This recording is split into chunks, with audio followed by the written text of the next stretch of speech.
നേരത്തെ സ്റ്റോർ ചെയ്ത കഥയില് ഖുർആൻ പറഞ്ഞത് മാത്രം ഇങ്ങനെ മാർക്ക് ചെയ്ത് നോക്കൂ, അത് മാത്രം അവിടെ വെച്ച് ബാക്കി ഒഴിവാക്കി കളി. ഇത്രയേ ഖുർആൻ പറഞ്ഞത്. അപ്പൊ നോക്കാൻ മതി നമ്മള്.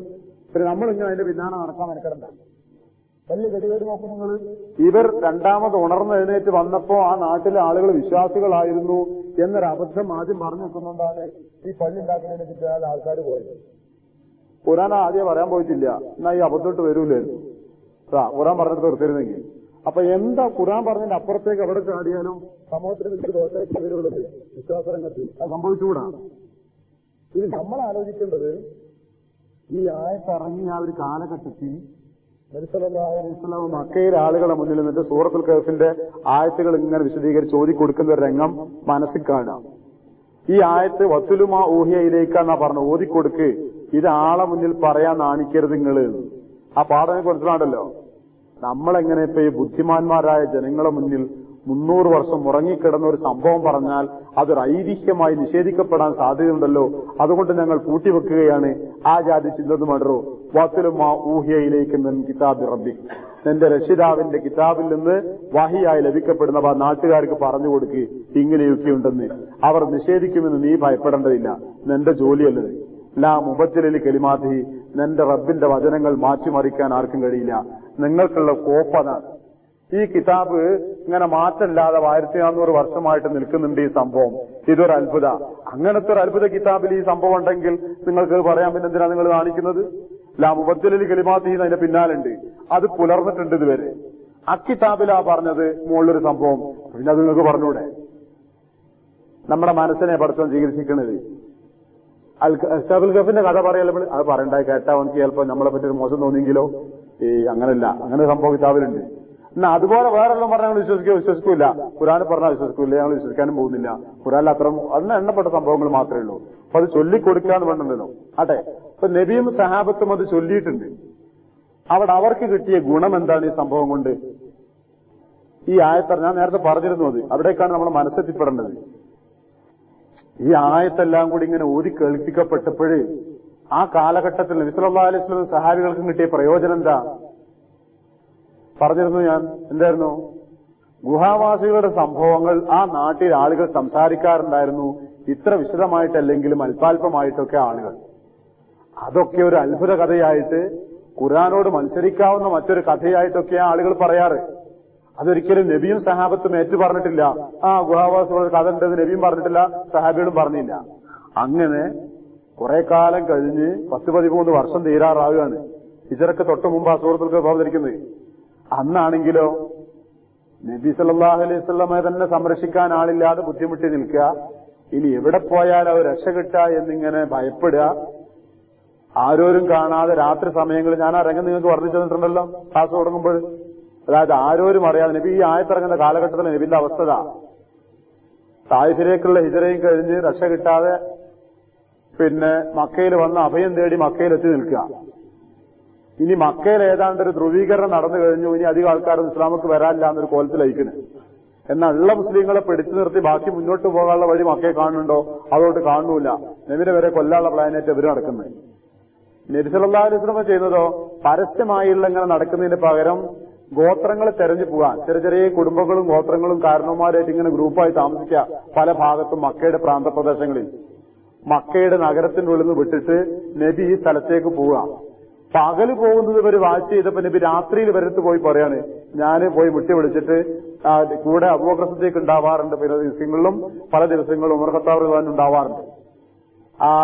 ഏതെങ്കിലും ഗോത്രം താമസിക്കുന്ന കാരണന്മാരെ ഗോത്രത്തലവന്റെ അടുത്ത് പോയിട്ട്, ഞാൻ മുഹമ്മദാണ്, ഇതിന്റെ കൂടെ വന്ന അബൂബക്കറാണ്, ഉമറാണ്, ഞങ്ങളൊരു കാര്യം പറയാൻ വന്നതാണ് എന്നും പറഞ്ഞുകൊണ്ട് തന്നെ വിശ്വസിക്കണമെന്നും പടച്ചവനെ മാത്രം ആരാധിക്കണമെന്നും പറയുന്ന ഒരു പ്രവാചകന്റെ രംഗം. എന്താ പ്രവാചകന്റെ ലക്ഷണം അറിയോ? ഖുറൈശികൾ ഇന്നിഞ്ഞ് സഹായിക്കൂല, ഒരിക്കലും സഹായിക്കൂല. അബൂ താലിബും കൂടി പോയി കഴിഞ്ഞ സ്ഥിതിക്ക് ഇനി അബൂലഹബിന്റെ അടുത്ത് ആ കാര്യം രക്ഷ കിട്ടൂല. അതുകൊണ്ട് ഏതെങ്കിലും ഒരു ഗോത്രക്കാരൊരു താങ്ങായിട്ട് പിന്നാലെ നിന്നാലേ എനിക്കിനി മുന്നോട്ട് പോകാൻ പറ്റുള്ളൂ എന്ന് കണക്കാക്കിയിട്ട് സഹായം ചോദിച്ച് നടക്കുന്ന ഒരു പ്രവാചകന്റെ ചിത്രമുണ്ട് ഈ ആയത്തിറങ്ങുന്ന കാലത്ത്.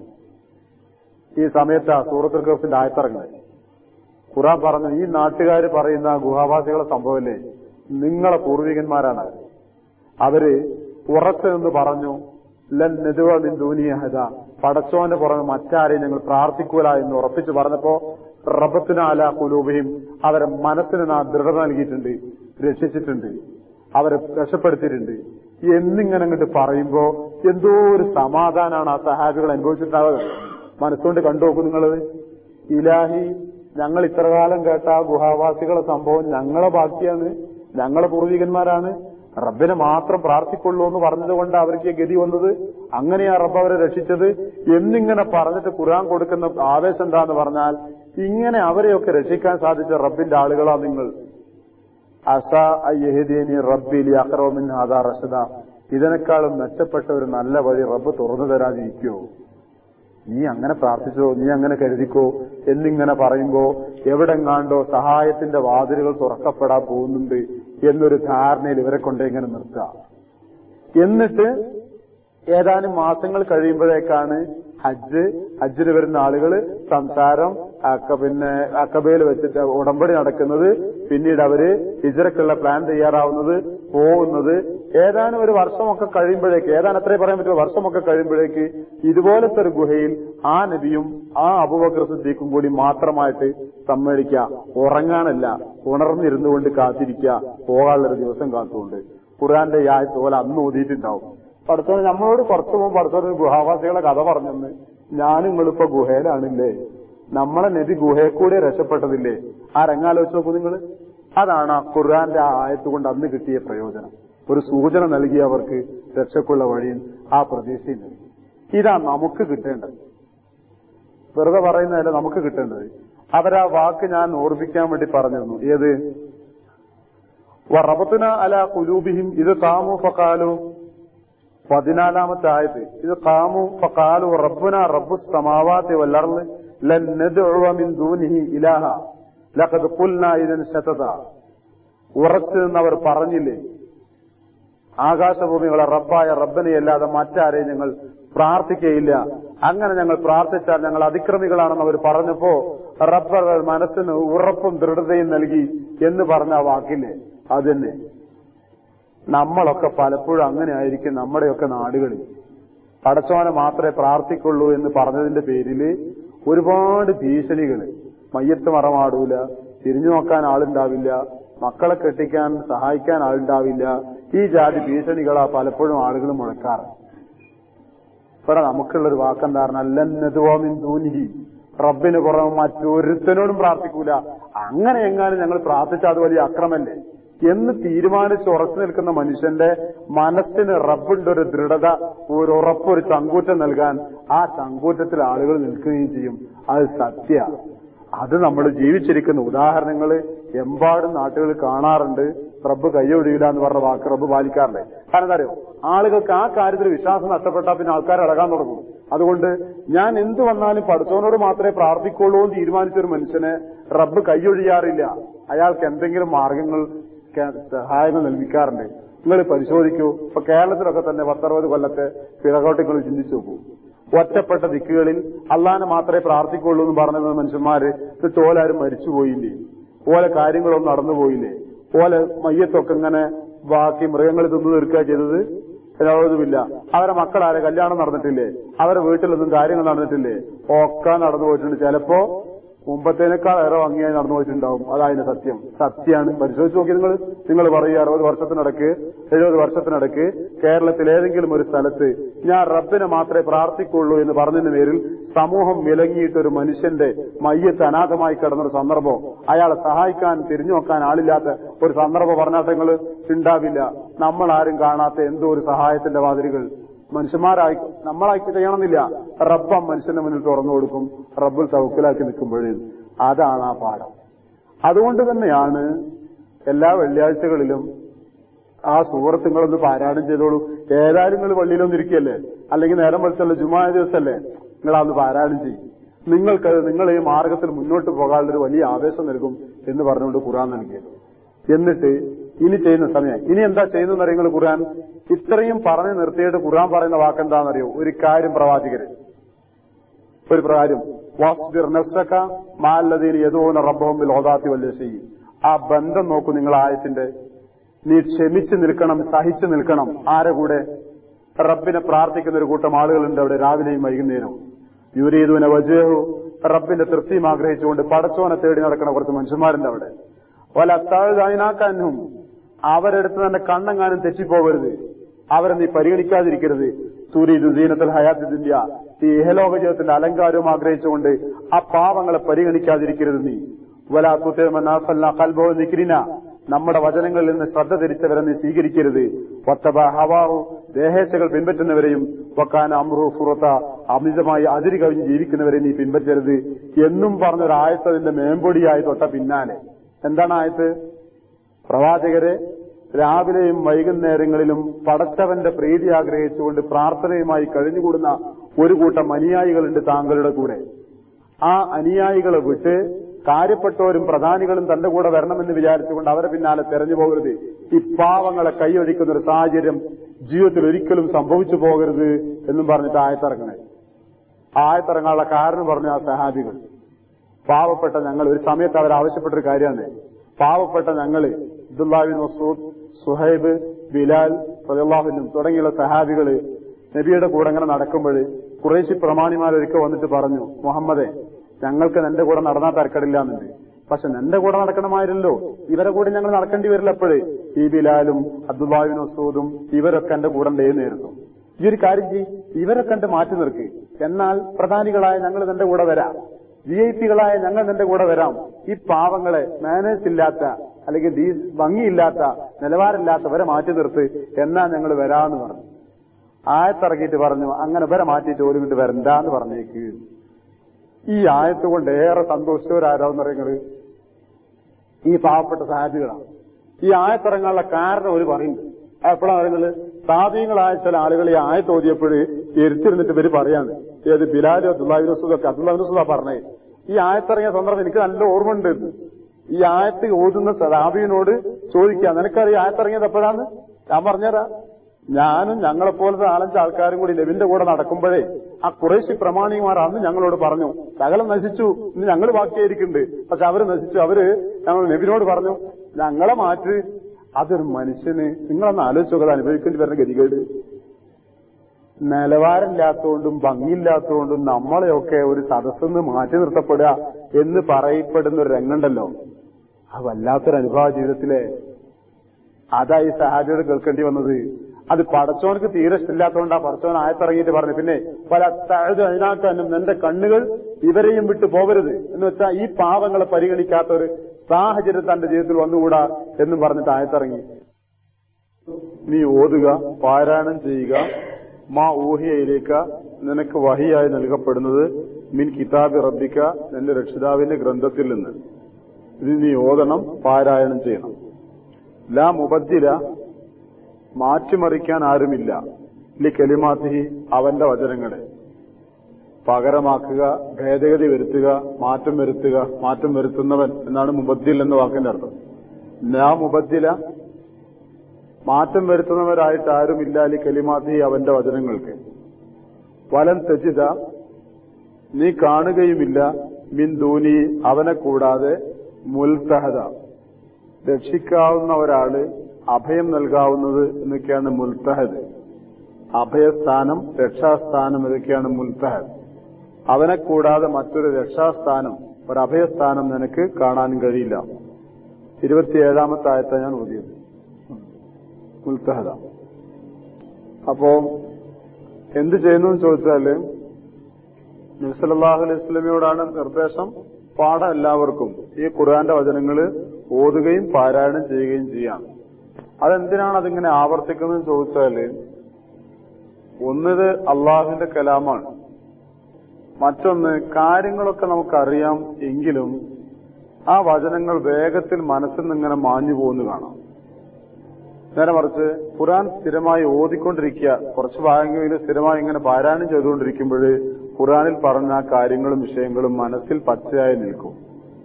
അത് ജീവിതത്തിൽ വഴികാട്ടിയാവുക എന്നൊക്കെ പറയുന്ന വെറും കാര്യങ്ങളല്ല, ഓർമ്മ വരും ആ വചനങ്ങൾ, ആ വാക്കുകൾ. അതുകൊണ്ടാണത് പാരായണം ചെയ്യുക, ഓതുക എന്നിങ്ങനെ ആവർത്തിച്ച് പറയുന്നത്. നബിയോടത് പറഞ്ഞിട്ടുണ്ട്, നമ്മളോടുള്ള ബാധ്യതയാണല്ലോ അത്, ഓതുക പാരായണം ചെയ്യാനുള്ളത്. പിന്നെ അള്ളാഹു പറഞ്ഞൊരു വാക്ക് 1400 ചില്ലാനും വർഷമായി അത് പറഞ്ഞിട്ട്, അവന്റെ വചനങ്ങൾ മാറ്റിമറിക്കാൻ ആരുമില്ല എന്നാണ്. ഇത് പൂർവിക ഗ്രന്ഥങ്ങളെപ്പറ്റി അള്ളാഹു പറഞ്ഞു കാണില്ല, കാരണം അവ മാറ്റിമറിക്കപ്പെട്ടിട്ടുണ്ട്. ഖുർആനെ പറ്റി അള്ളാഹു പറഞ്ഞു ഇത് മാറ്റിമറിക്കാൻ ആർക്കും കഴിയില്ല എന്ന്. അവരത് വിശ്വസിച്ചു, നമ്മളത് അനുഭവിച്ചു. ഈ ആയത്തിറങ്ങുന്ന കാലത്ത് അള്ളാന്റെ വചനങ്ങൾ മാറ്റിമറിക്കാൻ കഴിയില്ല എന്ന് പറയുമ്പോൾ അവരതിന്റെ ആശയം മനസ്സിലാക്കി അള്ളാന്റെ വചനങ്ങളായി തന്നെ നിലനിൽക്കുന്നത് മനസ്സിലാക്കി സാധിച്ചു. പക്ഷെ 1400 കൊല്ലങ്ങൾക്ക് ശേഷം വന്നിട്ട് നമ്മൾ ഖുർആൻ ഓതുമ്പോൾ നമുക്ക് ഈ കാര്യം അനുഭവിച്ച് ഉറപ്പാണ്, അള്ളാഹുവിന്റെ വചനങ്ങൾ മാറ്റിമറിക്കാൻ ആർക്കും സാധിച്ചിട്ടില്ല. അതൊരു ചെറിയ കാര്യമില്ല. എന്തുകൊണ്ട്? ഇസ്ലാമിന്റെ ഖുർആന്റെ ശത്രുക്കളായ ആളുകള് വളരെ അധ്വാനിച്ചിട്ടുണ്ട്, പ്രയത്നിച്ചിട്ടുണ്ട് ഇതൊന്ന് മാറ്റിമറിക്കാനോ വിസ്മരിക്കപ്പെട്ടു പോകാനോ ഒരു സംശയമെങ്കിലും ഏതെങ്കിലും വചനത്തിന്റെ കാര്യത്തിൽ ഉണ്ടാക്കി തീർക്കാനോ. ഒന്നുണ്ടായാൽ മതി, ബാക്കി പിന്നെ താനെ അളിയിക്കോളും. പക്ഷെ അത് സംഭവിച്ചിട്ടില്ലല്ലോ ഇതുവരെ. അതാണ് അള്ളാഹുവിന്റെ വചനങ്ങൾക്ക് മാറ്റമുണ്ടാവില്ല, നിങ്ങളിത് പാരായണം ചെയ്തുകൊണ്ടേയിരിക്കുകയും ചെയ്യാം. പിന്നെ ഒരു ചെറിയ സൂചന ഉണ്ട് അവിടെ. എന്താണെന്നറിയോ? മാറ്റാൻ കഴിയാതിരിക്കുന്നതിന്റെ ഒരു കാരണം എന്താണെന്നറിയോ? നിങ്ങള് ഇത് പാരായണം ചെയ്യുന്ന ആളുകള് എമ്പാടും ഉണ്ട് എന്നതുകൊണ്ടാണ്. മനഃപ്പാടമാക്കുകയും ഇത് സ്ഥിരമായി പാരായണം ചെയ്യുന്ന ആളുകൾ ഉള്ളതുകൊണ്ടാണ് ഇത് മാറ്റിമറിക്കാൻ കഴിയാത്തത്. നേരെ മറിച്ച് ഇത് പാരായണം ചെയ്യുന്ന ആളുകൾ ഇല്ലാതായി നോക്കുക, എന്നാൽ മാറ്റിമറിച്ച വിവരം പലർക്കും അറിയില്ലല്ലോ മാറ്റിമറിച്ചോണ്ടെന്ന്. പാരായണം ചെയ്യാ, ഇത് മാറ്റിമറിക്കാൻ ആർക്കും കഴിയില്ല. സൂചന പാരായണം ചെയ്തുകൊണ്ടേയിരിക്കുക, എങ്കിലേ ഇത് മാറ്റിമറിക്കുന്നതിനെ പറ്റി നിങ്ങൾ ബോധവാന്മാരാവുള്ളൂ, മാറ്റിമറിക്കാൻ സാധിക്കാതിരിക്കുകയും ചെയ്യുള്ളൂ. വലം തജിദ മിൻ ദൂനിഹി മുൽതഹദ, അള്ളാഹുവിനെ കൂടാതെ മറ്റൊരു അഭയസ്ഥാനവും നിനക്ക് കാണാൻ കഴിയില്ല എന്ന് പറഞ്ഞാല് നമ്മൾ ആ സന്ദർഭം മറക്കാതിരിക്കുക. നബി സല്ലല്ലാഹു അലൈഹി വസല്ലമ അബൂബക്കർ സിദ്ദീഖ് റളിയല്ലാഹുവിനെയും ഉമർ ഖത്താബ് റളിയല്ലാഹുവിനെയും കൂട്ടിയിട്ട് ഓരോ ചെറിയ ഗോത്രങ്ങളെ സമീപത്ത് എന്നെ സഹായിക്കോ, എന്നെ രക്ഷിക്കോ, എനിക്ക് എന്റെ കൂടെ നിൽക്കുമോ എന്നിങ്ങനെ ചോദിച്ചുകൊണ്ട് പോകുന്ന ഒരു കാലഘട്ടമാണ് ഈ ആയത്തിറങ്ങുന്നത്. ആ സന്ദർഭം മറക്കാതിരിക്കുക. അവിടെ ഒരു കാര്യം കൂടി മുമ്പ് പറഞ്ഞതിനേക്കാളേറെ ചരിത്രത്തിൽ കാണുന്നതാണ്. ഈ ആളുകളെ സമീപിക്കുന്ന സമയത്ത്, ഇങ്ങനെ പോയിട്ട് നബി പോകുന്ന സമയത്ത് നബിയെ വല്ലാതെ സഹായിച്ചൊരു ഘടകമുണ്ട്. എന്താണെന്നറിയോ? അബൂബക്കർ സിദ്ദീഖ് റളിയല്ലാഹുവിന്റെ അറിവാണ്. എന്തിനെ പറ്റിയുള്ള അറിവ്? ഓരോ ഗോത്രങ്ങളുടെയും വംശാവലിയെ പറ്റിയുള്ള കാണാപ്പാടം, നസബുകൾ. ഇന്നടുത്ത് താമസിക്കുന്നവര് അവര് ഇന്ന കുടുംബക്കാരാണ്, അവരെ ബാക്കിയുള്ളവർ ഇന്ന കുടുംബക്കാരാണ്, അവർ അസിൽ ഇന്ന ഗോത്രക്കാരാണ്, ഇന്നടത്തുനിന്ന് വന്ന് താമസിച്ചവരാണ് എന്നിങ്ങനെ നസബ് എന്ന് പറയും അറബിയിൽ. അൻസാബ്, വംശാവലി പഠിക്കാം ഓരോരുത്തരുടെയും. ആ വംശാവലിയെ പറ്റി നല്ല അറിയുന്ന ആളായിരുന്നു അബൂബക്കർ സിദ്ദീഖ് റളിയല്ലാഹു അൻഹു. അതറിയാമാരോ അദ്ദേഹത്തിന്? ഇന്നടത്തുണ്ടവരാണ്, ഇവർ ഇന്നവരാണ്, ഇവർക്ക് ഇന്നവരെയൊക്കെ ആയിട്ട് ബന്ധമുണ്ട്, മുമ്പ് ഇന്ന സംഭവങ്ങൾ ഉണ്ടായിട്ടുണ്ട്, ഇവർ ഇന്നടത്തുനിന്ന് മാറി വന്നവരാണ് എന്നിങ്ങനെ ആ വംശങ്ങളെ പറ്റി ശരിക്കും അറിയാമായിരുന്നു. അത് നബിയുടെ ഈ യാത്രയിൽ വല്ലാതെ ഉപയോഗപ്പെട്ടു എന്നാണ്. ആളുകളെ തെരഞ്ഞെടുക്കുമ്പോൾ, സംസാരിക്കുമ്പോൾ, അവിടെ പോയിട്ട് ആരെ കാണണമെന്ന് പറയുമ്പോൾ അത് നബിക്ക് വല്ലാതെ ഉപയോഗപ്പെട്ടു എന്നാണ് കാണുന്നത്. ഞാൻ എന്തിനാ പറഞ്ഞു ചോദിച്ചാല്, ഈ ദീനിന്റെ പ്രചരണത്തിലും ഖുർആന്റെ നിലനിൽപ്പിലും ഈ ഭൂമിയിലുള്ള ഒരു വിജ്ഞാനവും അനാവശ്യമായി മാറുന്നില്ല. ഒരു വിജ്ഞാനവും. അപ്പോ ഒരു വംശത്തെപ്പറ്റി, ഒരു ഏരിയയെപ്പറ്റി, ഒരു ഭാഗത്തുള്ള ആളുകളെ പറ്റി, അവരുടെ സ്വഭാവങ്ങളെ പറ്റി ഇതൊക്കെ പഠിച്ചു വെച്ചു നിൽക്കുക. അബൂബക്കർ സിദ്ദീഖ് റളിയല്ലാഹു പഠിച്ചു വെച്ചത് ഇനി ഒരു നബി വരുന്ന കാലത്ത് ഉപയോഗപ്പെടുത്തണം എന്ന് വിചാരിച്ചിട്ടൊന്നുമില്ല. അദ്ദേഹം നേരത്തെ മനസ്സിലാക്കി വെച്ചതാ. പക്ഷേ നബിയുടെ കൂടെ നടന്നൊരു സന്ദർഭത്തിൽ അദ്ദേഹത്തിനും നബിക്കും അത് വല്ലാത്തൊരു ഉപകാരപ്പെട്ടു. നബി അത് പ്രശംസിച്ചുകൊണ്ട് എടുത്തു പറയുകയും ചെയ്യുന്നുണ്ട്. അതാവശ്യമാണ്. ഈ അഭിമുഖീകരിക്കാൻ ചെല്ലുന്ന ആളുടെ തരവും സ്വഭാവവും ആ ഗോത്രത്തിന്റെ രീതിയും മനസ്സിലാക്കിയെങ്കിലേ അവരോട് ആളും തരത്തിൽ പെരുമാറാൻ പറ്റുള്ളൂ. അത് അബൂബക്കർ സിദ്ദീഖ് റളിയല്ലാഹു അൻഹു ശരിക്കും അറിയാം. അത് ശരിക്കും ഉപയോഗപ്പെടുത്തി പ്രയോജനപ്പെട്ട നബിക്ക് എന്നാ പറയുന്നത്. നമുക്ക് പ്രയോജനമാവാൻ വേണ്ടിയാ പറഞ്ഞത്. അന്വേഷിച്ചറിയാ, മനസ്സിലാക്കി വെക്കുക. എപ്പോഴും മനസ്സിലൊരു നിയ്യത്തുണ്ടാവുക, എപ്പോഴെങ്കിലും ഈ ദീനിനോ നമ്മുടെ സമൂഹത്തിനോ ഈ അറിവ് ഉപകാരപ്പെട്ടെങ്കിലോ എന്നൊരു ബോധം ഇതിനെപ്പറ്റി. അപ്പോ ആ നടക്കുന്ന സാഹചര്യത്തിൽ അള്ളാഹു ആയത്തിറങ്ങിയിട്ട് പറഞ്ഞു, വലൻ തജിദ മിൻ ദൂനിഹി മുൽതഹദ, അള്ളാഹുവിന് പുറമെ മറ്റൊരു രക്ഷാകേന്ദ്രം നിനക്ക് കാണാൻ കഴിയില്ല പ്രവാചകരെ എന്ന് പറഞ്ഞാൽ നബിയുടെ മനസ്സിൽ അങ്ങനത്തെ ഒരു ചിന്തയൊന്നും വന്നിട്ടില്ല. വീണ്ടും പ്രതീക്ഷ നൽകുക, രക്ഷ, അഭയം അള്ളാഹുവിന്റെ ഭാഗത്തുനിന്ന് ഉണ്ടാവും, താങ്കളത് കാത്തിരിക്കുക, ഭയപ്പെടുകയും പ്രയാസപ്പെടുകയും ചെയ്യേണ്ടതില്ല. ബാക്കി വസ്ബിർ. എന്നിട്ട് നബിയോടൊരു കൽപ്പന, ഒരു ചരിത്ര സംഭവം പറഞ്ഞു കൊടുത്തിട്ട് നബിയോടൊരു കൽപ്പന, വസ്ബിർ നഫ്സക. സബറ എന്ന് പറഞ്ഞാല് ക്ഷമിച്ചു എന്നാണ് എല്ലാവർക്കും അറിയുന്ന വാക്കാണ്. വസ്ബിർ നഫ്സക എന്ന് പറഞ്ഞാല് നിന്റെ മനസ്സിൽ, ശരീരത്തെ ഉറപ്പിച്ചു നിർത്തുക എന്നാണ്. ക്ഷമിപ്പിച്ചു നിൽക്കുക എന്ന് പറഞ്ഞാല് കൂടെ നിൽക്കുക, ഉറച്ചു നിൽക്കുക. ആരുടെ കൂടെ ഉറച്ചു നിൽക്കുക? മഅല്ലദീന യദൂന, പ്രാർത്ഥിക്കുന്നവരുടെ കൂടെ. ആരെ പ്രാർത്ഥിക്കുന്നു? റബ്ബഹും, അവരുടെ രക്ഷിതാവിനെ. രക്ഷിതാവിനെ പ്രാർത്ഥിക്കുന്ന ഒരു കൂട്ടം ആളുകളുണ്ട്. അവരെ കൂടെ നീ ഉറച്ചു നിൽക്കണം, അവരെ വിട്ടു പോകരുത്. എപ്പോഴാ പ്രാർത്ഥിക്കുന്നത്? ബിൽ ഓദാത്തി വൽ അശിയി. ഓദാത്ത് രാവിലെയാണ്, അശിയി വൈകുന്നേരമാണ്. രാവിലെയും വൈകുന്നേരം ഓദാത്ത് അശിയി. രാവിലെയും വൈകുന്നേരവും അള്ളാഹുവിനോട് പ്രാർത്ഥിക്കുന്ന ഒരു കൂട്ടം ആളുകളുണ്ട്. അവരെ കൂടെ നീ ഉറച്ചു നിൽക്കുക. എന്തിനാ പ്രാർത്ഥിക്കുന്നത്? യുരീദൂന, അവരുദ്ദേശിക്കുന്നത് വജ്ഹഹു, അള്ളാഹുവിന്റെ മുഖത്തെയാണ്. എന്ന് വെച്ചാൽ അള്ളാഹുവിന്റെ തൃപ്തിയാണ് എന്നാണ് സാധാരണ വിശദീകരിക്കപ്പെടാറുള്ളത്. അള്ളാഹുവിന്റെ മുഖത്തെ, അള്ളാഹുവിന്റെ തൃപ്തിയെ. അപ്പൊ അള്ളാഹുവിന്റെ തൃപ്തി തേടിക്കൊണ്ട് രാവിലെയും വൈകുന്നേരവും പ്രാർത്ഥിച്ചുകൊണ്ടേയിരിക്കുന്ന കുറെ ആളുകളുണ്ട് ഇവിടെ. അവരെ കൂടെ നീയും ഉറച്ചു നിൽക്കുക. അതേ ആശയം ആവർത്തിക്കുന്നത്. വലാ തഴുതു, തെറ്റിക്കരുത്. വലാ തഴുതു, തെറ്റിച്ച് കളയരുത്. അയിനാക്ക, നിന്റെ 2 കണ്ണുകളെ അന്നും, അവരിൽ നിന്നും തെറ്റിച്ച് കളയരുത്. നിന്റെ കണ്ണുകളെ ഈ ആളുകളിൽ നിന്നും തെറ്റിച്ച് കളയരുത്. എന്തിന്? തുരീതു, നീ ഉദ്ദേശിച്ചുകൊണ്ട്, സീനത്ത്, അലങ്കാരം, അൽ ഹയാത്തി ദുന്യ, ഈ ഇഹലോക ജീവിതത്തിന്റെ അലങ്കാരവും ഭംഗിയും ആഗ്രഹിച്ചുകൊണ്ട് നിന്റെ കണ്ണുകളെ ഇവരിൽ നിന്നും തെറ്റിക്കരുത്. എന്ന് വെച്ചാല് ഈ ആളുകളെ കൂടെ ഒക്കെ നടന്നാൽ, ഈ പാവങ്ങളെ കൂടെ നടന്നാൽ അത് തന്റെ നിലവാരത്തിന് യോജിച്ചതൊന്നുമല്ല എന്ന് മനസ്സിലാക്കിയിട്ട് തോന്നിയിട്ട് ഈ ആളുകളെ പരിഗണിക്കാതെ വിടരുത്. വലാ തുറ്റ്, ഇനി നീ അനുസരിക്കുകയും ചെയ്യരുത്. ആരെ? താഴെ പറയുന്ന സ്വഭാവമുള്ളവരെ ആരും നീ അനുസരിക്കണ്ട. ഒന്ന്, മൻ, ചിലർ. അഗ്ഫൽന ഖൽബഹു അൻ ദിക്രിന, അവന്റെ മനസ്സിനെ നാം അശ്രദ്ധമാക്കിയിരിക്കുന്നു നമ്മുടെ ഈ ഖുർആനിൽ നിന്ന്. ദിക്ർ എന്ന വാക്ക് ഖുർആനിൽ വ്യത്യസ്ത അർത്ഥങ്ങൾക്ക് ഉപയോഗിക്കാറുണ്ട്. ഇവിടെ ആ വാക്കുകൊണ്ട് ഉദ്ദേശിക്കുന്നത് ഉത്ബോധനം എന്നാണ് മലയാളം പറയാ, ഉദ്ദേശിക്കുന്നത് ഖുർആനാണ്. അഗ്ഫൽന, നാം ഓഫലത്താക്കിയിരിക്കുന്നു, അശ്രദ്ധമാക്കിയിരിക്കുന്നു, ഖൽബഹു, അവന്റെ മനസ്സിനെ, അൻ ദിക്രിന, നമ്മെക്കുറിച്ചുള്ള ഓർമ്മയിൽ നിന്ന്, അല്ലെങ്കിൽ നമ്മുടെ ഈ ഉത്ബോധനത്തിൽ നിന്ന്. ഈ ഖുർആൻ ശ്രദ്ധിക്കാതിരിക്കുന്ന കുറെ ആളുകളുണ്ട്. ഖുർആനെ അശ്രദ്ധമാക്കിയാണ്. നാം അവരുടെ മനസ്സുകളെ ഖുർആനിൽ നിന്നും അശ്രദ്ധമാക്കിയിരിക്കുന്നു എന്ന് അള്ളാഹ് പറഞ്ഞാൽ അതിന്റെ അർത്ഥം ചില ആളുകൾ ഖുർആൻ തീരെ ശ്രദ്ധിക്കുകയും പരിഗണിക്കുകയും ചെയ്യാത്തവരുണ്ട്. അങ്ങനെ ഖുർആൻ ശ്രദ്ധിക്കാത്ത ആളുകളെ നീ അനുസരിക്കാൻ പോകേണ്ടയില്ല. വലാ തുതി മൻ അഗ്ഫൽനാ ഖൽബഹു അൻ ദിക്രിന, നമ്മുടെ ഈ ദിക്ർ, അതായത് ഖുർആൻ, ഈ ഖുർആനിൽ നിന്നും നാം ശ്രദ്ധ തിരിച്ചുവിട്ട എന്ന് വെച്ചാൽ ഖുർആനെ ശ്രദ്ധിക്കാത്ത കുറെ ആളുകളുണ്ട്. അവരെ നീ അനുസരിക്കരുത്. പിന്നെ ആരെ? വത്തബ ഹവാഹു, അവൻ ദേഹേച്ഛകളെ പിൻപറ്റുകയും ചെയ്തിരിക്കുന്നു. ഹവ, സ്വന്തം ഇഷ്ടങ്ങളോ തന്നിഷ്ടങ്ങളോ മാത്രം പിൻപറ്റി അങ്ങനത്തെ ആളുകളെ നീ അനുസരിക്കരുത്. വക്കാന അമ്രുഹു ഫുർത്ത, അവൻ അതിര് കവിയുന്നവനുമാണ്. അവന്റെ കാര്യം, അമ്രു, അവന്റെ കാര്യം ഫുറുത്താണ്. ഫുറുത്ത് എന്ന് പറഞ്ഞാൽ പരിധി ലംഘിക്കൽ, അതിര് കവിയിൽ നിന്നാണ് ഫുറുത്ത്. അപ്പൊ ഖുർആൻ ശ്രദ്ധിക്കാത്ത, തന്നിഷ്ടങ്ങളെ പിൻപറ്റുന്ന, പരിധി വിട്ട് പെരുമാറുന്ന, പരിധി വിട്ട് ജീവിക്കുന്ന ആളുകളെ നീ അനുസരിക്കുകയും ചെയ്യരുത്. മൂന്നും കൂടി ഒന്നിന്റെ വിശേഷണമായിട്ട് ഒരു കാര്യത്തെപ്പറ്റി, അല്ലെങ്കിൽ മൂന്നായി 2 നിലക്ക് വിശദീകരിച്ചിട്ടുണ്ട്. ആ ആശയം വ്യക്തമാണ്. വലാ തുതി മൻ അഗ്ഫൽനാ ഖൽബഹു അൻ ദിക്രിനാ വത്തബഅ ഹവാഹു വകാന അംറുഹു ഫുർത. ഖുർആനിൽ നിന്നും നാം ശ്രദ്ധ തിരിച്ചുവിട്ട കുറച്ച് ആളുകളുണ്ട്. അവരെ നീ അനുസരിക്കരുത്. തന്നിഷ്ടങ്ങൾ പിൻപറ്റുന്നവരെ നീ അനുസരിക്കരുത്. പരിധി ലംഘിക്കുന്നവരാണ് അവരുടെ കാര്യം. എപ്പോഴും പരിധി ലംഘിക്കുന്നവരാ, അവരെ നീ അനുസരിക്കുകയും ചെയ്യരുത്. ഇപ്പോൾ സംഭവം പറഞ്ഞു കൊടുത്തിട്ട് ഖുർആൻ ഓതാൻ വേണ്ടി പറഞ്ഞു നബി സല്ലല്ലാഹു അലൈഹി വസല്ലമയോട്. എന്നിട്ട് പറഞ്ഞു, പിന്നെ ഈ ഖുർആൻ കാലാകാലം ശാശ്വതമായി നിലനിൽക്കുന്നതാണ്, ആർക്കും മാറ്റാൻ കഴിയില്ല, അള്ളാഹുവിന്റെ രക്ഷ ഏത് നേരത്തും ഉണ്ടാവും, പ്രതീക്ഷിച്ചിരിക്കുകയും ചെയ്യാം എന്ന് പറഞ്ഞിട്ട് പറഞ്ഞത്, ഇവിടെ കുറെ ആളുകളുണ്ട്.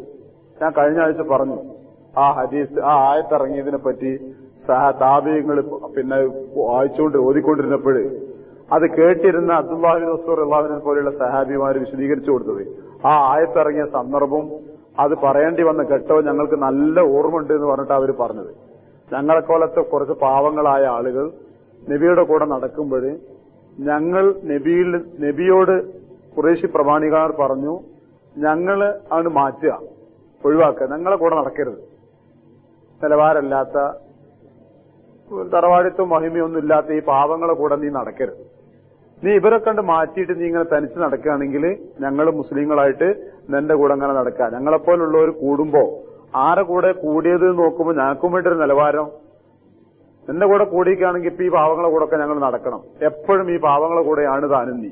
അതുകൊണ്ടത് ശരിയാവില്ല എന്ന് പറഞ്ഞപ്പോഴാണ് ഖുർആൻ അത് അള്ളാഹു ആയത്തായിട്ട് അവതരിപ്പിച്ചുകൊണ്ട് പറഞ്ഞത്, രാവിലെയും വൈകുന്നേരവും പടച്ചോന്റെ പൊരുത്തം തേടിക്കൊണ്ട് പ്രാർത്ഥിച്ചുകൊണ്ട് നടക്കുന്ന കുറെ ആളുകളുണ്ട്.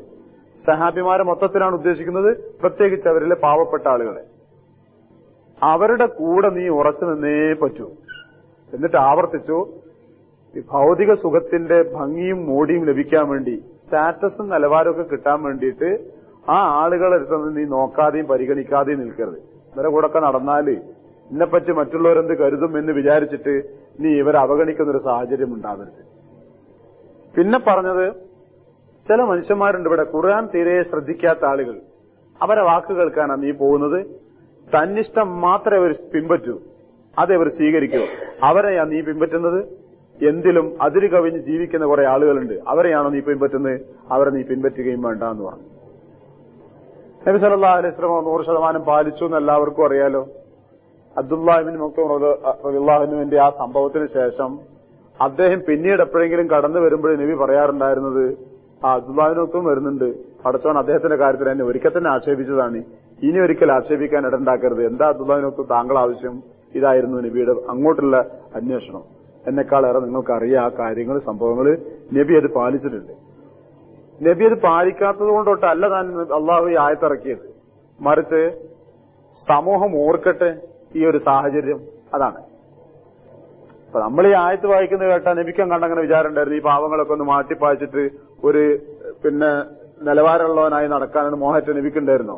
അതുമില്ല. അങ്ങനത്തെ ഒരു ചിന്ത പോലും ഒരിക്കൽ പോലും വന്നിട്ടില്ല. പിന്നെ എന്തിനാ പടച്ചോൻ ഈ ആയത്തിറക്കിയത്? പിന്നെ ഇറക്കിയതോ ഈ ആയത്ത് എല്ലാവരും ഓതണം, വായിക്കണം, പഠിക്കണം. അപ്പൊ ആൾക്കാർ മനസ്സിലാക്കും ആ കാലഘട്ടം ഏത് കാലഘട്ടം ഇങ്ങനെ ഒരു ചിന്ത ഉണ്ടായിരുന്നു. അതൊരു ജാഹിലിയ കാലഘട്ടത്തിന്റെ ചിന്ത മാത്രമാണെങ്കിൽ അള്ളാഹ് ആയത്തിറക്കൂല. അള്ളാഹ് ആയത്തിറക്കേണ്ട ആവശ്യമില്ല. അത് ഏതാനും കൊല്ലങ്ങൾ നിലനിന്നിട്ട് പിന്നെ മനുഷ്യന്മാരുടെ അടുത്ത് ഉണ്ടാവാത്തൊരു ചിന്തയും സ്വഭാവമാണെങ്കിൽ അള്ളാഹ് ഇതിനെ ആയത്തിറക്കി അധ്വാനിക്കൂല. അള്ളാഹു ആയത്തിറക്കാൻ കാരണം എന്താ അറിയോ? ഈ സ്വഭാവം എല്ലാ കാലത്തും ഉണ്ട്. എല്ലാ കാലത്തും ഉണ്ട്. നമ്മളെ കാലത്തൊക്കെ വളരെയേറെ ഉണ്ട്. ആ സത്യല്ലേ?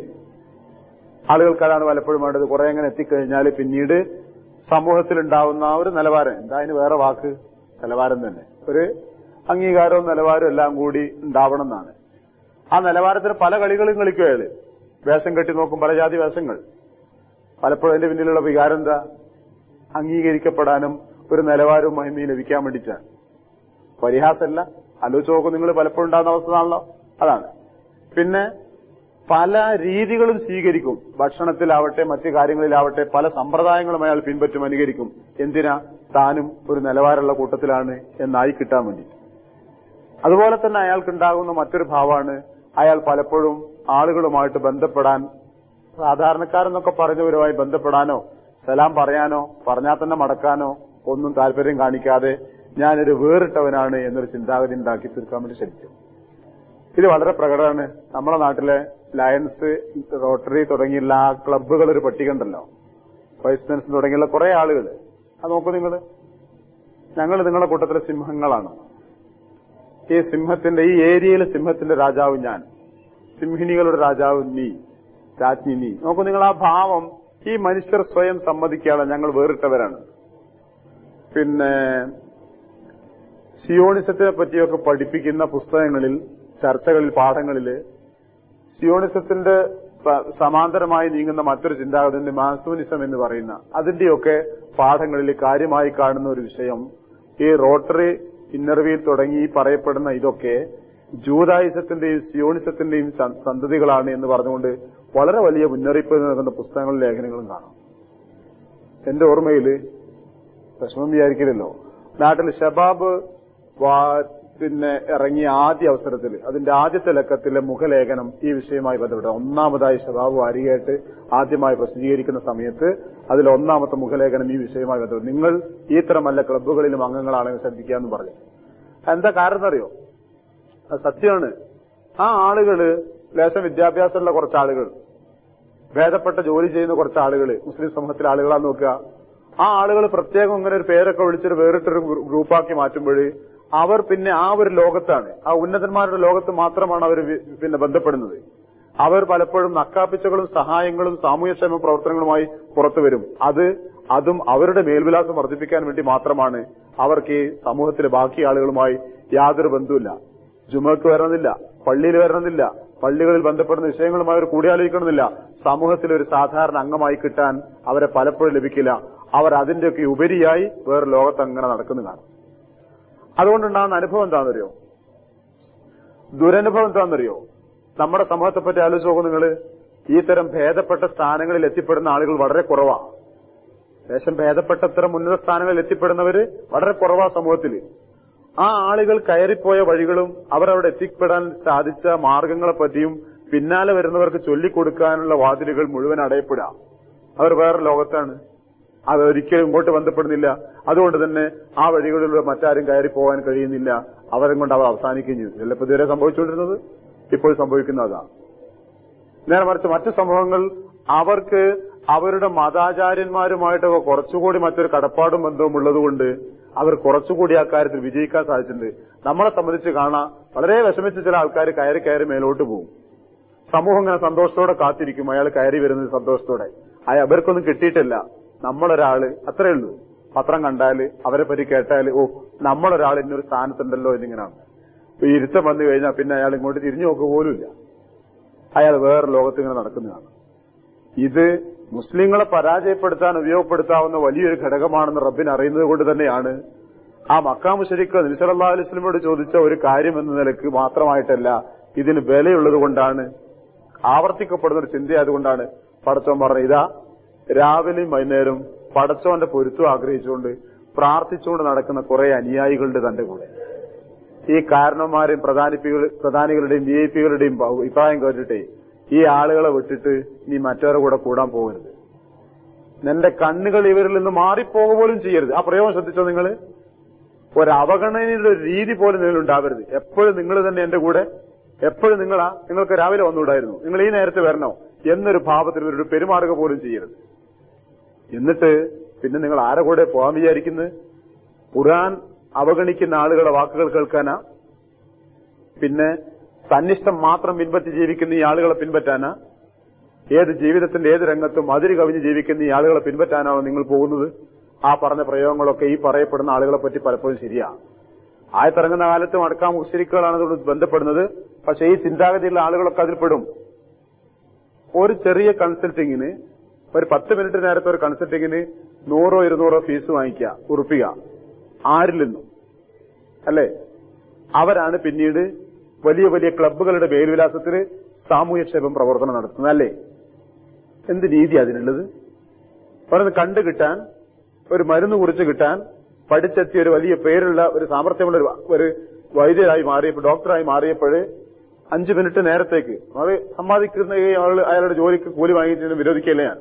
പക്ഷെ നിങ്ങൾ ആലോചിച്ച് നോക്കൂ, ഈ വന്നത് പാവപ്പെട്ടവനാണോ ധനികനാണോ എന്നൊന്നും നോക്കാതെ അരമണിക്കൂർ സമയത്തേക്ക് 10 മിനിറ്റ് സമയത്തേക്കുള്ള ഒരു കൺസൾട്ടിങ്ങിനാണ് ഈ വലിയ ഭീമമായ സംഖ്യ വാങ്ങിക്കുന്നത്.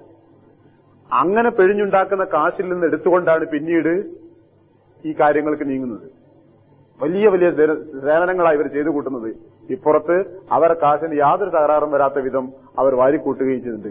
പലപ്പോഴും, എല്ലാവരും എന്ന് പറയുന്നില്ല, പലപ്പോഴും ഇതാണുള്ള അവസ്ഥ. അമ്രുഹു ഫുർത, പരിശോധിച്ചു നോക്കൂ, ജീവിതം മുഴുക്കിയ ഒരു അതിരുകവിയിലായിരിക്കും അവരുണ്ടാവുക. ഇതിന്റെ പിന്നാലെ പോകരുത്. അപ്പൊ നബി സല്ലല്ലാഹു അലൈഹി വസല്ലം ആ മര്യാദ പാലിച്ചു. നമ്മളിലും ആ ഭാവം ഉണ്ടാവുക. അപ്പൊ ഞങ്ങളോട് ഇത്ര പറയണമെന്നാണ് പറയേണ്ടതില്ല. പക്ഷേ ജീവിതത്തിന്റെ ഏതെങ്കിലും സന്ദർഭങ്ങളിൽ നമ്മളെക്കാൾ താഴ്ന്നു നിൽക്കുന്ന ആളുകളുണ്ടാവും. നമ്മളുടെ നിലവാരത്തിൽ നിന്ന് താഴെ നിൽക്കുന്ന ആളുകൾ. അവർ നമ്മളെ ശല്യപ്പെടുത്തി തന്നെ വരും പലപ്പോഴും അവരുടെ സ്നേഹബന്ധങ്ങൾ കൊണ്ട്. അങ്ങനെയുണ്ട്. ഈ സ്നേഹവും ബന്ധവും ഇതൊക്കെ ആയിട്ട് ഇങ്ങനെ ഒരിക്കലും ആ പടച്ചോനെ പേടിച്ച് പ്രാർത്ഥിച്ച് നടക്കുന്ന ആ പാവപ്പെട്ട വിശ്വാസികളായ ആളുകളുണ്ട്, സമൂഹത്തിന്റെ എല്ലായിടത്തുള്ള ആളുകൾ. അവരെ അവഗണിക്കുന്ന ഒരു രീതിയും അവരെ വിട്ടുകൊണ്ടുള്ള ഒരു രീതിയും നമ്മിൽ ഉണ്ടായിക്കൂടാന്നായി പഠിപ്പിക്കുന്നത്. പടച്ചോനക്കത് ഇഷ്ടമല്ല. പിന്നെ അബൂദർ റളിയല്ലാഹു ബിലാലിനെ വിളിച്ച ആ സന്ദർഭം നിങ്ങൾക്ക് ഓർമ്മയുണ്ടല്ലോ. യബ്ന സൗദാ, കറുത്ത പെണ്ണിന്റെ മകനെ, കറുത്തവനെ എന്നൊക്കെ ആ വാക്കിന് അർത്ഥമുള്ളൂ. സാധാരണ ചീത്ത വിളിക്കാൻ ഉപയോഗിക്കുന്ന ഒരു വാക്കാണ്. ഇന്നക്കംറോഫിക്ക ജാഹിലിയ, ഇനിയും ജാഹിലിയത്ത് വിട്ടുമാറാത്തൊരു മനുഷ്യനാ താനല്ലേ എന്ന അബൂദറിനോട് സല്ലല്ലാഹു അലൈഹി വസല്ലം മറുപടി ഉണ്ടായത് ആ വാക്ക് കേട്ടത്. ഈ ഒരു വികാരം ആ ആളുകളോട്, നമ്മളെക്കാൾ താഴെ നിൽക്കുന്ന ആളുകളോട് ഒരിക്കലും അങ്ങനത്തെ ഒരു പെരുമാറ്റം, ഒരു ഭാവം ഉണ്ടാവാതിരിക്കുകയാണ്. ബാക്കി നിങ്ങൾക്ക് ആലോചിക്കാലോ. നിങ്ങൾ യാഥാർത്ഥ്യം ആലോചിച്ച് നോക്കൂ. നമ്മുടെ സമൂഹത്തിന് വന്ന 2 അബദ്ധങ്ങളാണ് യഥാർത്ഥത്തിൽ. ഈ സമൂഹത്തിന് താഴെ കിടക്കുന്ന ഈ ആളുകൾക്ക് വെറുതെ ആലോചിച്ച് നോക്കൂ. നിങ്ങൾ വെറുതെ ഇരിക്കുമ്പോൾ അർഹമായ പരിഗണനയും പ്രാതിനിധ്യവും സമൂഹത്തിൽ ലഭിച്ച സത്യത്തിൽ ഇല്ലല്ലോ. ആരും വിഷമിക്കണ്ട. എവിടെയെങ്കിലും എന്തെങ്കിലും പരിഗണന എവിടെയെങ്കിലും നൽകിയിട്ടുണ്ടെങ്കിൽ അത് പടച്ചോനെ പേടിച്ച് നൽകുന്നതിനേക്കാളേറെ നാട്ടിലെ വേറെ ചില സംവിധാനങ്ങളും പേടിച്ച് നൽകിയിട്ടുണ്ടാവും. അതാ 10 സെന്റ് ഏക്കർ കണക്കിന് ഭൂമിയിലെടുത്ത് 10 സെന്റ് താൻ വിട്ടുകൊടുത്തത് എപ്പോഴാണെന്നറിയോ? ഭൂപരിഷ്കരണ നിയമം വന്നിട്ട് കൊടുത്തേ പറ്റൂ എന്നൊരു നിയമം വന്നപ്പോൾ അതുവരെ കൊടുക്കാൻ പലർക്കും തോന്നിയില്ലല്ലോ. തോന്നിയ ചുരുക്കം ഞാൻ അവഗണിക്കുന്നില്ല. പക്ഷെ പലപ്പോഴുള്ള അവസ്ഥ എന്താ? അതാ ചൂഷണത്തിൽ അങ്ങനെ നിലനിർത്തി വന്നു നമ്മുടെ ആളുകൾ. ഒരു തൊഴിലുടമയായ ഒരു മുസ്ലിമായ മനുഷ്യൻ, അയാൾക്ക് ലഭിക്കുന്ന ലാഭവിഹിതത്തിൽ നിന്ന് ഒരു പങ്ക് ബോണസായോ മറ്റു നിലക്കോ വർഷത്തിലൊരിക്കൽ ഈ ജോലിക്കാർക്ക് വീതിച്ചു കൊടുക്കുക, അങ്ങനെ ചെയ്യുന്ന ഒരു മുസ്ലിം തൊഴിലുടമയെ കാണിച്ചു തരാമോ നിങ്ങൾക്ക്?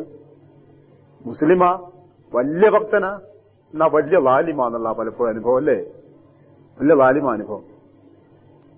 നാട്ടിൽ എന്തെങ്കിലും സംഭവങ്ങൾ നടന്നാൽ ഞെട്ടാനും അതിനൊക്കെ വാരിക്കോരി കൊടുക്കാനും തയ്യാറുള്ള ഈ മനുഷ്യന്മാർ പലപ്പോഴും തന്റെ കീഴിൽ ജീവിക്കുന്ന മനുഷ്യന്മാർക്ക് പ്രാഥമികമായ സൗകര്യങ്ങൾ പോലും ചെയ്തു കൊടുക്കാറില്ല എന്നുള്ള സത്യം. അനുഭവങ്ങൾ നിങ്ങൾക്ക് ഇവിടെ കാണിച്ചു തരണോ? ഞാൻ നാട്ടിലെ നിങ്ങൾക്ക് ഇതാ ഖുർആൻ പറഞ്ഞത്. ആ പാവപ്പെട്ട മനുഷ്യന്മാരെ അവഗണിക്കരുത്. അത് അവഗണിച്ച എന്തുണ്ടാവുന്നറിയോ? മാനക്കേട് നീങ്ങൂല. അതങ്ങനെ ഉണ്ടാവും. മാനക്കേട് തീരാതെ അഭിമാനം നഷ്ടപ്പെട്ട് അന്തസ്സ് നഷ്ടപ്പെട്ട ഒരു സാഹചര്യത്തിലെത്തും. ഒന്നതാ.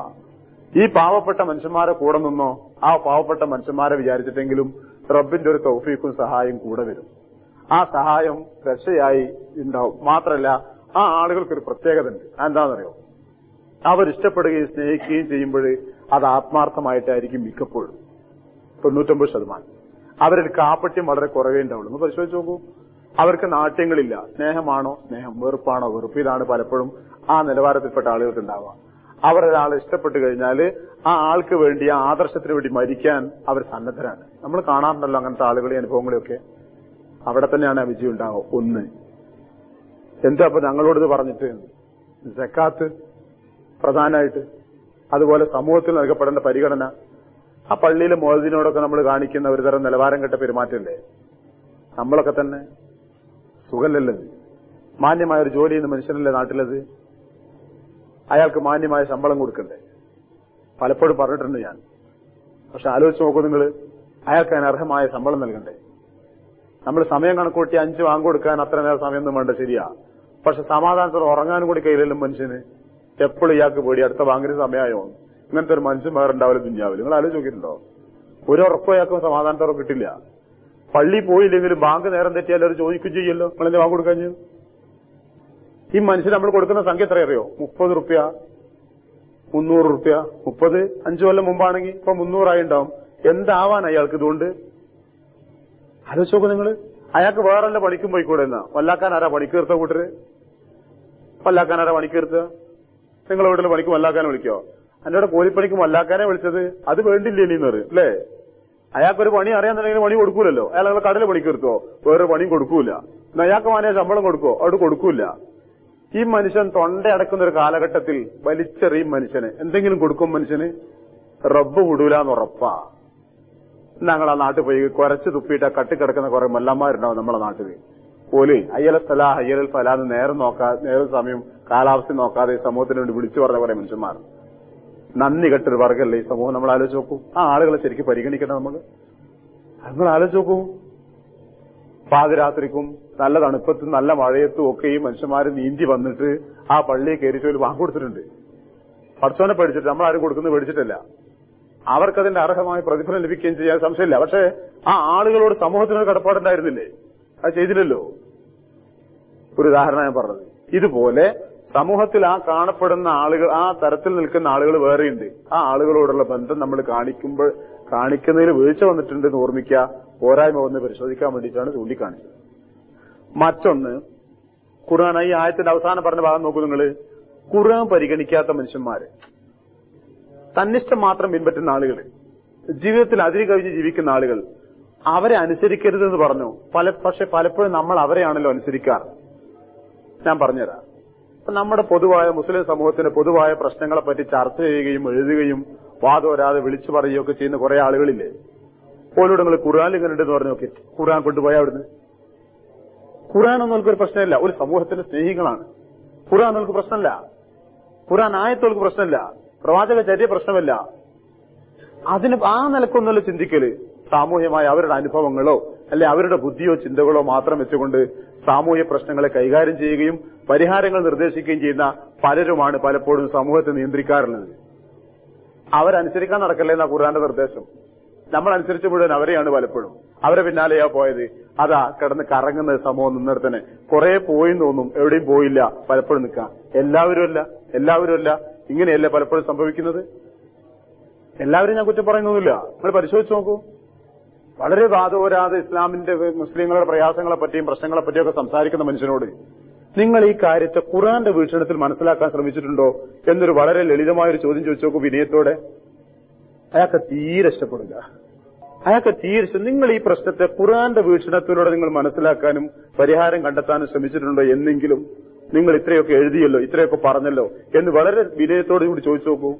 അയാൾക്ക് സഹിക്കൂല. ഖുർആന്റെ അർത്ഥത്തിലോ അതൊക്കെ ഇപ്പൊ അങ്ങനെ വേണ്ടതുണ്ടോന്നാ. ഫത്തബാഹവാഹു, അയാൾക്കൊരിഷ്ടമുണ്ട്, അത് അയാൾ പറയും പ്രചരിപ്പിക്കുകയും ചെയ്യാറ്. വക്കാൻ അമ്രു ഫുർത്ത, പലപ്പോഴും അതിര് കവിഞ്ഞ പെരുമാറ്റങ്ങളും ഒക്കെ ആയിരിക്കും ഉണ്ടാവുക. രണ്ട് കാര്യങ്ങൾ പടച്ചവൻ പറഞ്ഞത് വിസ്മരിച്ചപ്പോ സമൂഹത്തിന് ദോഷം ഉണ്ടായത് ചൂണ്ടിക്കാണിച്ചാണ് നാം. ഞാൻ എന്തിനാന്ന് പറഞ്ഞാല് നമ്മൾ തിരിച്ചു വരിക. ഖുർആനെ ബഹുമാനിക്കുന്ന ഒരു മനുഷ്യന്റെ വാക്കുകളെയും നിർദ്ദേശങ്ങളെയും നമ്മളും ബഹുമാനിക്കാം. തന്നിഷ്ടങ്ങളല്ലാതെ റബ്ബിന്റെ കൽപ്പനയും പ്രവാചകചര്യക്കും മാന്യത കൽപ്പിക്കുന്ന ഒരു മനുഷ്യന്റെ വാക്കുകളെ നമുക്ക് സ്വീകരിക്കാം. ജീവിതത്തിൽ അതിരുകവിച്ചിലുകളില്ലാതെ ഈ നിർദ്ദേശങ്ങൾ പാലിക്കുന്ന ഒരു മനുഷ്യനെ നമുക്ക് പിൻപറ്റാം. അതാണ് ആ വാക്കിന്റെ വില. ഓതി അവസാനിപ്പിക്കാനുള്ള എല്ലാം. ഒരാത്തുറ്റ് ദിക്രിന, നമ്മുടെ ഈ ദിക്റിൽ നിന്നും മനസ്സ് തെറ്റിച്ച കുറെ ആളുകളുണ്ട്, ശ്രദ്ധിക്കാത്തവർ. അവരെ നീ അനുസരിക്കല്ലേ. വത്തബ ഹവാഹു, തന്നിഷ്ടങ്ങൾ പിൻപറ്റിയവരെയും. വക്കാൻ അമ്രുഹു ഫുറുത്ത, അവരുടെ കാര്യങ്ങൾ അതിര് കവിയലാണ്. അത്തരം ആളുകളെ നീ പിൻപറ്റല്ലേ. ഇനി വഖുൽ, നീ പറയണം, അൽ ഹഖ്ഖു മിർ റബ്ബിക്കും, സത്യം നിങ്ങൾ രക്ഷിതാവിൽ നിന്ന് വരുന്നതാണ്. യാഥാർത്ഥ്യം എന്ത് വിഷയത്തിലായിരുന്നാലും ശരി, സത്യമായ സമീപനം, യാഥാർത്ഥ്യമായ സമീപനം അള്ളാഹുവിൽ നിന്നുള്ളതാണ്. ഇത് നിസ്കരിക്കുമ്പോൾ ഒതുണ്ടാക്കാനും കുളിക്കേണ്ട കാര്യങ്ങളും വേണ്ടി പറയാൻ വേണ്ടി മാത്രം ഇറക്കിയാലോ പടച്ചോൻ ഈ കിതാബ്. ഒരു സമൂഹത്തിന്റെ ജീവിതത്തിലെ പ്രശ്നങ്ങൾ പരിഹാരങ്ങൾ നേടാനാ ഖുർആൻ അവതരിപ്പിച്ചതെന്നേ. ഇത് പറയുന്നതാ നീര്. ഖുലിൽ ഹഖ്ഖു മിർ റബ്ബിക്കും ഫമൻ ശാഫൽ യൗമിൻ, ആർക്കെങ്കിലും വേണമെങ്കിൽ അവൻ വിശ്വസിക്കട്ടെ. ഫമൻ ശാഫൽ യക്ഫുർ, ആർക്കെങ്കിലും വേണമെങ്കിൽ ഉദ്ദേശിക്കുന്നുവെങ്കിൽ അവർ അവിശ്വസിക്കട്ടെ. ഷാ, അത്രയേ ഉള്ളൂ. ഇത് പറഞ്ഞു കൊടുക്ക്. ഇന്നാഴ്ത്തതിന നാം ഒരുക്കി വെച്ചിട്ടുണ്ട് ലിൽവാലിമീന, അക്രമികളായ ജനങ്ങൾക്ക് നാറ, തീ, നരകം. അഹാത്ത ബിഹിം, അവരെ വലയം ചെയ്തിരിക്കുന്നു. സുറാദിഖുഹ, അതിന്റെ പുറത്തെ കവറ്, കൂടാരം, ഇതൊക്കെയാണ് സുറാദിഖിന് പറയാം. ഒരു വസ്തുവിനെ പൊതിയാൻ ഉപയോഗിക്കുന്ന വസ്തു, ഒരു സാധനത്തിന്. അപ്പോ ഒരു ആൾക്കൂട്ടം താമസിക്കുന്ന ഒരു സ്ഥലമാണെങ്കിൽ അവരെ ഒന്നായിട്ട് പൊതിഞ്ഞു നിൽക്കുന്ന ആ കൂടാരം, അതിന് സുറാദിഖ് പറയും. നരകത്തെ പറ്റിയൊക്കെ ആകുമ്പോ അതിന്റെ പുറത്തുള്ള ആ മറ, അതാണ് സുറാദിഖ്. എന്താന്ന് ചോദിച്ചാൽ അറിയില്ല. സുറാദിഖ് എന്ന വാക്കിന്റെ അർത്ഥം പറയാനേ കഴിയുള്ളൂ. ഒരു വസ്തുവിന് ഒന്നായിട്ട് ഇങ്ങനെ പൊതിഞ്ഞു നിൽക്കുന്ന ഒരു മറയോ വിരിയോ ഒക്കെ ഉണ്ടെങ്കിൽ, അല്ലെങ്കിൽ ഒരു ഒന്നായിട്ട് പൊതിഞ്ഞു വെച്ച ഒരു കൂടാരം ഉണ്ടെങ്കിൽ അതിനാണ്, ആ കൂടാരത്തിന് ഈ മറക്കാണ് സുറാദിഖ് എന്ന് പറയാം. അഹാത്ത് ബിഹിം സുറാദിഖുഹ, ആ നരകത്തിന്റെ സുറാദിഖ്, അതിന്റെ മറ, അത് അവരെ പൊതിഞ്ഞു നിൽക്കുകയാണ്. വയസ്തയസു, അവർ വെള്ളത്തിന് ആവശ്യപ്പെട്ടാൽ, യുവാസു, അവർക്ക് ലഭിക്കപ്പെടുന്നത് ബിമായിൻ, ഒരു വെള്ളമാണ്. അത് കൽ മുഹിൽ, അത് ലോഹം ഉരുക്കിയ വെള്ളം പോലെ ഉണ്ടാവും. ലോഹം ഉരുക്കിയതുപോലെ ഉണ്ടാവും. മുഹില് എന്ന് പറഞ്ഞാല് ലോഹം അധികമായി ചൂടാക്കിയിട്ട് അത് ദ്രാവക രൂപത്തിലായി വരുമ്പോഴെങ്ങനെയാണോ അതിനാണ് മുഹിൽ എന്ന് പറയാം. ലോഹം ഉരുക്കിയിട്ട് ദ്രാവക രൂപത്തിലാവുക, അത്യുഷ്ണ ഉണ്ടാവുക, അതിനാണ് മുഹിൽ എന്ന് പറയാം. അപ്പൊ അവർക്ക് കുടിക്കാൻ കിട്ടുന്ന വെള്ളം ലോഹത്തിന്റെ ദ്രാവകമാണ്, അതുപോലെ ഉണ്ടാവും. അത് യശ്ഫിൽ വുജുഹ, അത് മുഖത്തെ കരിച്ചു കളയും. യശ്വി മശ്വി പൊരിച്ചത്, അതേ വാക്ക് യശ്വി കരിച്ചു കളിയും അൽ വുജുഹ മുഖത്തെ. കുടിക്കാൻ ചുണ്ടോടടുപ്പിക്കേണ്ട, കയ്യിലെടുത്താൽ തന്നെ മുഖം കരിയും, അത്ര ചൂടുണ്ടത്. യശ്വിൽ വുജു. ബീസ ഷറാബ്, എത്ര ചീത്തയായ പാനീയം. സാത്ത് മുർത്തഫക്ക, എത്ര ചീത്തയായ വിശ്രമസ്ഥലം. മുർത്തഫക്ക് വിശ്രമസ്ഥലം, വിശ്രമിക്കാനുള്ള സ്ഥലം എന്നാണ് സാത്ത് മുർത്തഫക്ക. അപ്പോ അവിടെ നമ്മൾ കാണുന്നത് പുതിയൊരു ആശയമൊന്നും പറഞ്ഞില്ല ഖുർആൻ. നേരത്തെ പറഞ്ഞു വെച്ച കാര്യങ്ങൾ നമ്മൾ മനസ്സിലാക്കിയത് തന്നെയാണ്. പിന്നെ എന്താ അവിടെ നമ്മൾ ഓർമ്മിക്കേണ്ട കാര്യം എന്ന് പറഞ്ഞാൽ, നബി സല്ലല്ലാഹു അലൈഹി വസല്ലം ആ സമൂഹത്തിൽ നിൽക്കുന്ന ഒരു നബിയുടെ ഉദ്യോഗം ഉണ്ടല്ലോ, ജോലി, അതാണ്. സത്യം അള്ളാന്റെ ഭാഗത്തു നിന്നുള്ളതാണ് ഞാൻ നിങ്ങൾക്ക് പറഞ്ഞു തരുന്നു. ഇഷ്ടമുള്ളവർ വിശ്വസിച്ചോളൂ, ഇഷ്ടമുള്ളവർ വിശ്വസിക്കുകയും ചെയ്യാം. അവിശ്വസിക്കുന്ന ആളുകൾക്ക് ശിക്ഷയുണ്ട്, അത് സ്വീകരിക്കുന്ന ആളുകൾക്ക് സുഖമുണ്ട്. ഇത് പറയാനല്ലാതെ നിർബന്ധിച്ച് ശാസിച്ച് ഒരു സ്വാധീനം ഉപയോഗിച്ച് ഈ ആളുകളെ മാറ്റിക്കൊണ്ടുവരാനുള്ള യാതൊരു ബാധ്യതയും നബിക്ക് നൽകിയിട്ടില്ല. നിങ്ങൾക്കറിയാതെ ഓർക്കുക ഒന്നുകൂടിയാണ്. എന്തെങ്കിലുമൊക്കെ ഏർപ്പാട് ചെയ്ത് നിർബന്ധമായി ചെലുത്തിയിട്ട് ഇങ്ങനെ കൊണ്ടുവരാൻ എന്താ അത് ഇവിടെ പറയാന്ന് ചോദിച്ചാല്, മക്കാ മുശ്രിക്കുകളിൽപ്പെട്ട പ്രധാനികളാണ് നബി സല്ലല്ലാഹു അലൈഹി വസല്ലമയോട് പറഞ്ഞത്, ഈ പാവങ്ങൾ എന്നാണ് മാറ്റിവെക്ക്, ഞങ്ങൾ തന്റെ കൂടെ വരാം. എന്നാ കുറച്ച് ദിവസത്തേക്കല്ലോ, ഒരു 2-3 മാസത്തേക്കല്ലേ, നിങ്ങൾ എന്റെ കൂടെ നടക്കരുത്. ഇവരെല്ലാം കൂടി ഇസ്ലാമക്ക് വരട്ടെ, അതിന്റെ ശേഷം പിന്നെ നമുക്കെല്ലാവർക്കും കൂടി ഒന്നാവാലോ എന്ന് വേണമെങ്കിൽ നബിക്ക് പറയാലോ. സഹാബികളെ സമ്മതിക്കും. ഇപ്പൊ ഈ പാവകളോട് നബി പറഞ്ഞു നിൽക്കുക, നിങ്ങളെ ഒരു 2-3 മാസത്തിന്റെ കൂടെ നടക്കരുത്. എന്തിനാ നബി അങ്ങനെ? ഒന്നുമില്ലടോ, എനിക്ക് നിങ്ങൾക്ക് നമ്മൾ ഇഷ്ടമാണ്, അത് നമുക്ക് ഉണ്ടാക്കും അറിയാം, നമ്മൾ രണ്ടൂട്ടർക്കും അറിയാം. പക്ഷെ ഈ പ്രമാണിമാര് പറയുന്നുണ്ട് നിങ്ങൾ ഉണ്ടെങ്കിൽ വരൂല, നിങ്ങൾ കുറച്ചു ദിവസം അവിടെ മാറിക്കും, അല്ലാതെ അടുത്തൊന്നും വരരുത്, എന്നാ ഇവരിങ്ങോട്ട് വരട്ടെ, ഇസ്ലാമക്ക് വന്നതിന് ശേഷം പിന്നെ നമുക്കൊക്കെ ഒന്നാവാലോ എന്നൊരു സൂത്രപ്പണി ചെയ്യാതെ വേണമെങ്കിൽ അതിനുള്ള ചാൻസ് പോലും ഖുർആൻ നബിക്ക് നൽകിയില്ല. എന്നിട്ട് പറഞ്ഞ താഴത്ത് പറഞ്ഞ വാക്കെന്താ അറിയോ? നീ ഇത് പറഞ്ഞെടുത്താൽ മതി, ഇഷ്ടമുള്ളത് വിശ്വസിച്ചോട്ടെ, ഇഷ്ടമുള്ളതാണ് വിശ്വസിക്കുകയും ചെയ്യാം, താക്കീത് നൽകിയേക്ക, ഇത്രേ വേണ്ടതുള്ളൂ, അതിലെപ്പോഴും ശ്രമം നടത്തേണ്ടതില്ല. നമുക്കുള്ള പാടെന്താണെന്നറിയോ? ഈ തുറന്ന സമീപനാണ് ജീവിതത്തിലെ എല്ലാ സമയത്തും വേണ്ടത്. നമുക്ക് കാര്യങ്ങൾ പറഞ്ഞു കൊടുക്കുക, കാര്യങ്ങൾ മനസ്സിലാക്കി കൊടുക്കുക. ഇഷ്ടമുള്ളവർ സ്വീകരിക്കട്ടെ, ഇഷ്ടമുള്ളവർ സ്വീകരിക്കാതിരിക്കട്ടെ. അതിനപ്പുറം ഈ മനുഷ്യനെ ഇസ്ലാമിലേക്ക് കൊണ്ടുവരാൻ വേണ്ടിയുള്ള സൂത്രത്തിന്റെയും പ്രലോഭനത്തിന്റെയും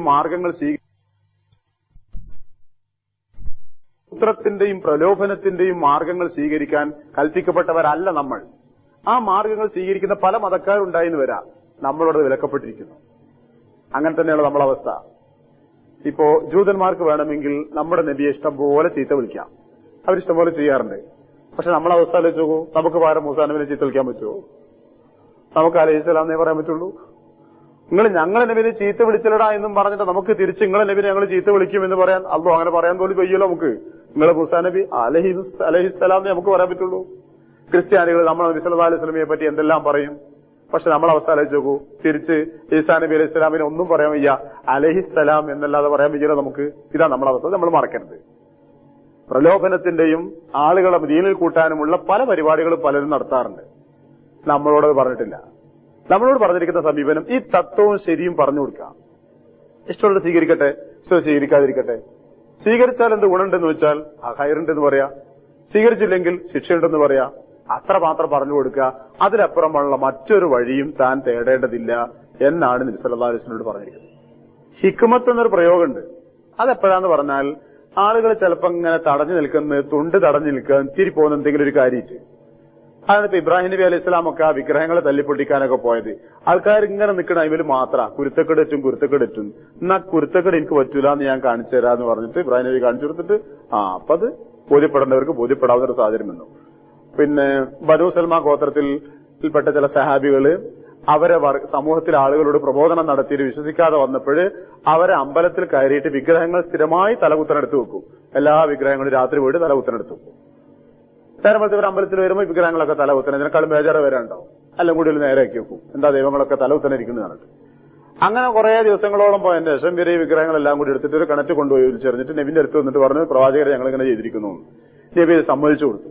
എന്തിനാന്ന് വെച്ചാൽ ഈ സമൂഹത്തിന്റെ വിശ്വാസം മുഴുവൻ ഇത് വിഗ്രഹങ്ങൾക്ക് കോപം, തലകുത്തൻ എന്ന പോലെ പറഞ്ഞെന്താ അറിയോ, നിങ്ങൾ കുറച്ച് ആൾക്കാർ തീ മാറിയില്ലേ, അതുകൊണ്ട് ദൈവങ്ങൾ ദേഷ്യപ്പെട്ടിട്ട് അങ്ങനെ കിടുന്ന.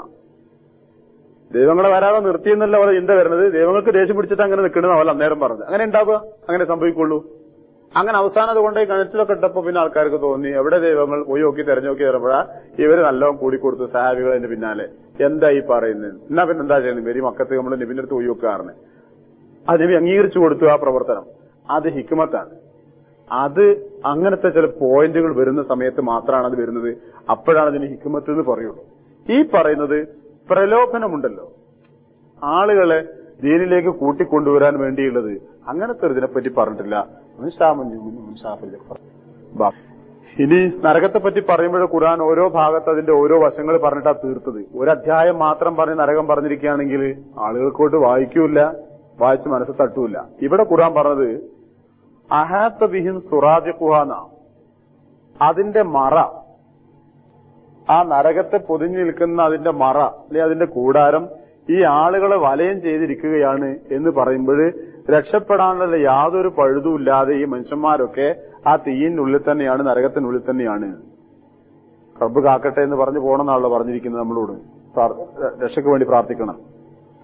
വെള്ളത്തിന് വേണ്ടി ആവശ്യപ്പെടുക എന്നാണ് ഇസ്തഹാസ എന്ന വാക്കിനർത്ഥം. സഹായം ചോദിക്കാൻ അർത്ഥമുണ്ട്. അതുപോലെ വെള്ളത്തിന് ആവശ്യപ്പെടാൻ. വൈ യസ്തഈസു, അവർ വെള്ളത്തിന് വേണ്ടി ആവശ്യപ്പെട്ടാൽ യുഹാസു, അവർക്ക് നൽകപ്പെടുന്നത് ബിമായിൻ, ഒരു വെള്ളമാണ്. കൽ മുഹിൽ, അത് മുഹിൽ പോലെയുള്ള വെള്ളമാണ്.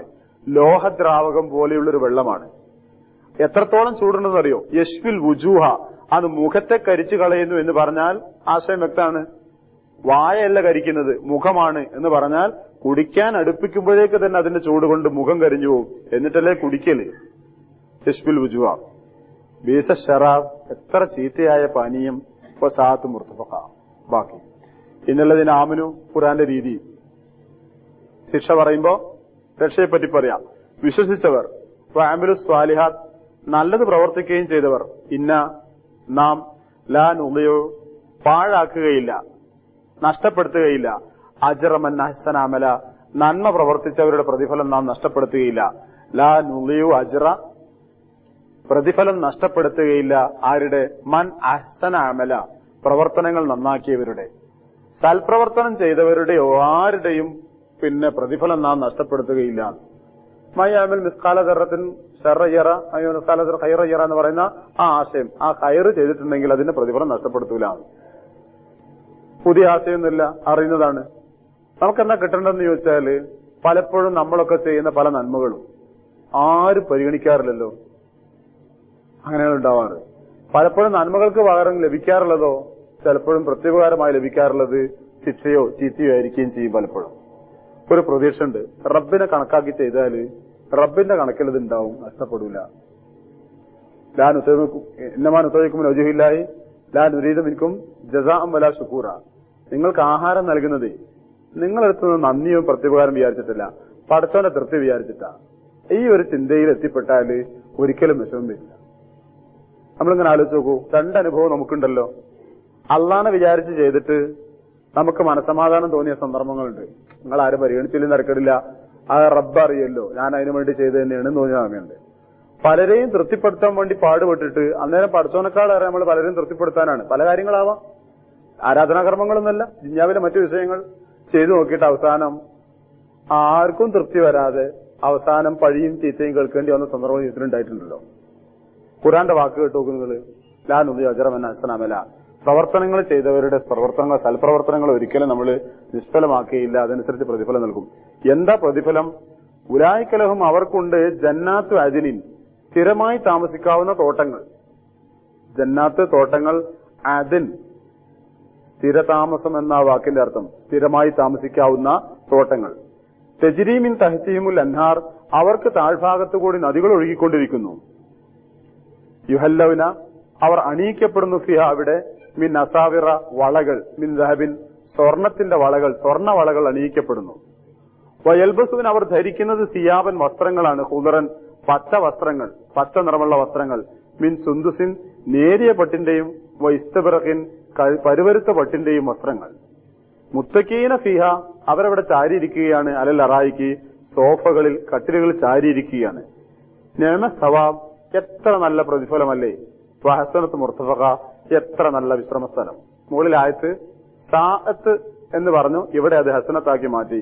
എത്ര നല്ല പ്രതിഫലം, എത്ര നല്ല വിശ്രമസ്ഥലം. സത്യം പറഞ്ഞു നോക്കൂ, ഇതൊന്നും കിട്ടിയിട്ടില്ലെങ്കിലും കേൾക്കുമ്പോൾ തന്നെ ഒരു സുഖല്ലേ? അല്ലേ? സത്യമാണല്ലോ. നമുക്ക് വേറെ കടപ്പാടൊന്നുമില്ല. വെറുതെ നിങ്ങളെ വാചകം ആലോചിച്ചോ, കേൾക്കുമ്പോൾ ഒരു സുഖമുണ്ട്. ലഭിക്കുമ്പോൾ സുഖം പിന്നെ പറയണോ? പിന്നെ എന്റെ പടച്ചോണ്ട് ഇത് പറയാൻ കാരണം, ഏത് മനുഷ്യന്മാർക്കും ആവശ്യത്രേ ഉള്ളൂ. മുമ്പ് ഞാൻ നിങ്ങളോട് പറഞ്ഞിട്ടുണ്ട്.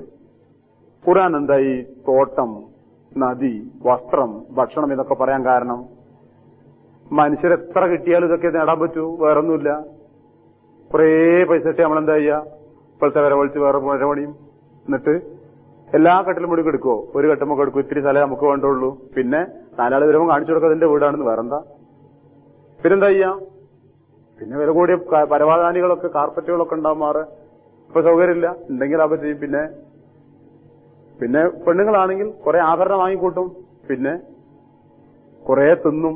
പിന്നെ കുറെ വസ്ത്രമണിയും തരം. ഇതിലപ്പുറം എന്താ മനുഷ്യരെ ഇയാള്? ഇനിയും തരാം എനിക്ക് വയസ്സ്, ഇനി എന്താ ചെയ്യാ? ഇനിയും തരാം വയസ്സ്, നീ എന്താ ചെയ്യാ? മനുഷ്യങ്ങനെ ഇനി എന്ത് ചെയ്യാനാ? ഇനിയൊന്നും ചെയ്യാനില്ല. ഒന്നവനോട് പോയി നോക്കാതെ ഞാൻ സമ്മതിച്ചു. പക്ഷെ മനുഷ്യന് ആവശ്യത്രേ ഉള്ളൂ. നല്ല വസ്ത്രം, നല്ല ഭക്ഷണം, സമാധാനം, പിന്നെ നല്ലൊരു വീട്. ഇത്രയൊക്കെ മനുഷ്യന് ആവശ്യമുള്ളൂ. അതെന്നെ പഠിച്ചതും പറഞ്ഞുള്ളൂ. നല്ല സ്വർഗങ്ങൾ തരാം, പേടില്ല. ആരെങ്കിലും ആട്ടിപ്പായിക്കുന്ന പേടിക്കണ്ട. ഈ എന്താണ് അവിടെ ഇരിക്കണമെന്ന് ചോദിക്കാൻ ആരും വരില്ല. നേരം പോയല്ലൊന്നും പേടിയില്ല, പ്രശ്നമില്ല. വലിയ സമാധാനമാണല്ലോ. മനസ്സിൽ യാതൊരു പിരിമുറുക്കും ഇല്ലാതെ സമാധാനമായിട്ട് ഇത്ര നേരം ഇരിക്കാൻ കഴിയാന്ന് പറഞ്ഞാൽ എന്തോ ഒരു ആശ്വാസമാണ്. അസ്തമയത്തിന്റെ ഭയമില്ലാതെ, അടക്കാറായിരിക്കുന്നു പോകണമെന്ന് പറയാതെ, തിരിച്ചു പോകണമെന്നുള്ള ഭയമില്ലാതെ ഒരു സ്ഥലത്ത് ഇരിക്കാൻ കഴിഞ്ഞാൽ നല്ല ആശ്വാസമുള്ള ഇഷ്ടമാണ്. കിട്ടൂലല്ലോ ഇവിടെ.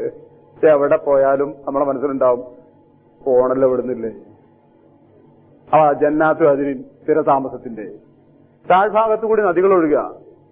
മനുഷ്യൻ വളരെ ശ്രമിക്കുന്നുണ്ട് പലയിടത്ത് ഒപ്പിക്കാൻ. പക്ഷെ പലപ്പോഴും സാധിക്കാറില്ല. കൃത്രിമമായി ഉണ്ടാക്കുന്നത് അത് സ്ഥിരമായി ഉണ്ടാവുന്ന പറയുന്നത് സ്വർഗത്തിൽ ശാന്തമാണ്, സമാധാനമാണ്. വളകൾ അണിയുന്നതിനാണ്. അത് ആണുങ്ങളെ പറ്റി മാത്രം പറഞ്ഞാലല്ലോ പഠിച്ചോൻ. സ്വർഗത്തിൽ പെണ്ണുങ്ങളുണ്ടല്ലോ, അവർക്കൊന്ന് കൂട്ടിയാൽ മതി. ഇനി ആണുങ്ങളെ പറ്റി പറഞ്ഞാലും അബദ്ധമൊന്നുമില്ല.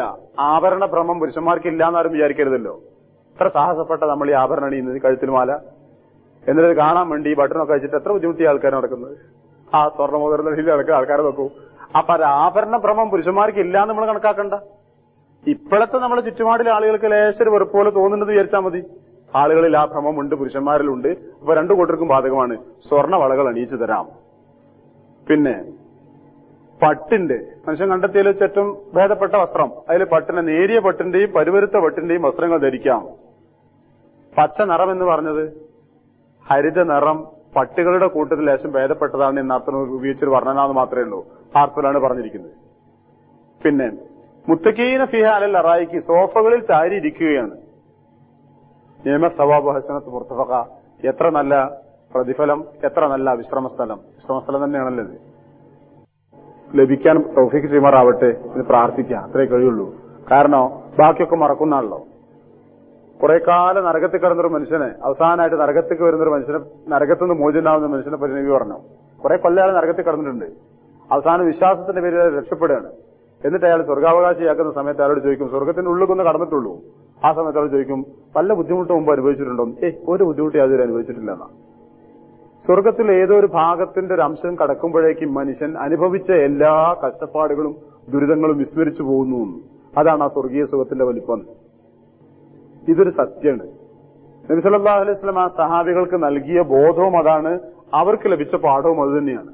അപ്പൊ അതുകൊണ്ട് തന്നെ അവർക്ക് നഷ്ടത്തിനെ പറ്റി ഒരു പേടിയുണ്ടായില്ല. കിട്ടുന്നിടത്തോളം അവിടെ എന്ന് ചിന്തിച്ചപ്പോൾ പിന്നെ മഴതക്കുമ്പോൾ ജന്നാന്നൊക്കെ യാസർ കുടുംബത്തോടൊക്കെ പറഞ്ഞ സന്ദർഭമാണ്. സ്വർഗത്തിൽ ലഭിച്ചുകൂടാ ഒരു കുടുംബജീവിതത്തിന് അവിടുന്ന് വഴിയുണ്ടാവും. ഇവിടെ നിങ്ങളെ കൊല്ലാണ്, എനിക്കൊന്നും ചെയ്യാൻ വയ്യ, ഞാനും നിസ്സഹായനാണ്, സ്വർഗത്തിലായിരിക്കും എന്നൊക്കെ പറഞ്ഞപ്പോൾ ആ ബോധമാണ്. മരിക്കാൻ വേണ്ടിണ്ടാവും ആളുകൾക്ക് അള്ളാന്റെ മാർഗത്തിൽ. പോലോട് പറഞ്ഞു, നിങ്ങൾ ഇവിടുന്ന് മരിക്കുകയാണെങ്കിൽ ശരിക്കതൊരു മരണമല്ല കൂട്ടരെ, വേറൊരു മരണന്റെ ഇടയ്ക്ക് വേറൊരു ജീവിതമാണ്. ആഹാരമൊക്കെ ലഭിക്കും. പിന്നെ സ്വർഗീയ സുഖം പറയും വേണ്ടില്ലല്ലോ എന്ന് പറഞ്ഞപ്പോ മരിക്കാൻ അവർക്ക് പ്രയാസമില്ലാതായി മാറി. അത്രക്ക ഉറപ്പെത്തി കിട്ടിയപ്പോൾ അത് തന്നെയാണ് ഖുർആൻ അത് വർണ്ണിക്കാൻ വേണ്ടി അത്ര സമയം ഉപയോഗപ്പെടുത്തുകയും ചെയ്തത്. ഓക്കെ, ഇവിടെ ഇനി ഒരു ചോദ്യം ചോദിക്കാനുള്ളത് എന്താ അറിയോ? ഒരു സംശയം. അള്ളാഹു പറഞ്ഞല്ലോ, ഇന്നാ ലാ നുളിയു അജ്റ മൻ അഹ്സന അമല, നന്മ പ്രവർത്തിച്ചവരുടെ പ്രതിഫലം നാം നഷ്ടപ്പെടുത്തൂല എന്നല്ലേ പടച്ചോൻ പറഞ്ഞത്. അപ്പോ ചില അവിശ്വാസികളായ ആളുകൾ, മുസ്ലിങ്ങളല്ലാത്ത ആളുകൾ വളരെ നല്ല നല്ല പ്രവർത്തനങ്ങൾ ഈ ദുന്യാവിൽ ചെയ്യുമല്ലോ. ഇവിടെ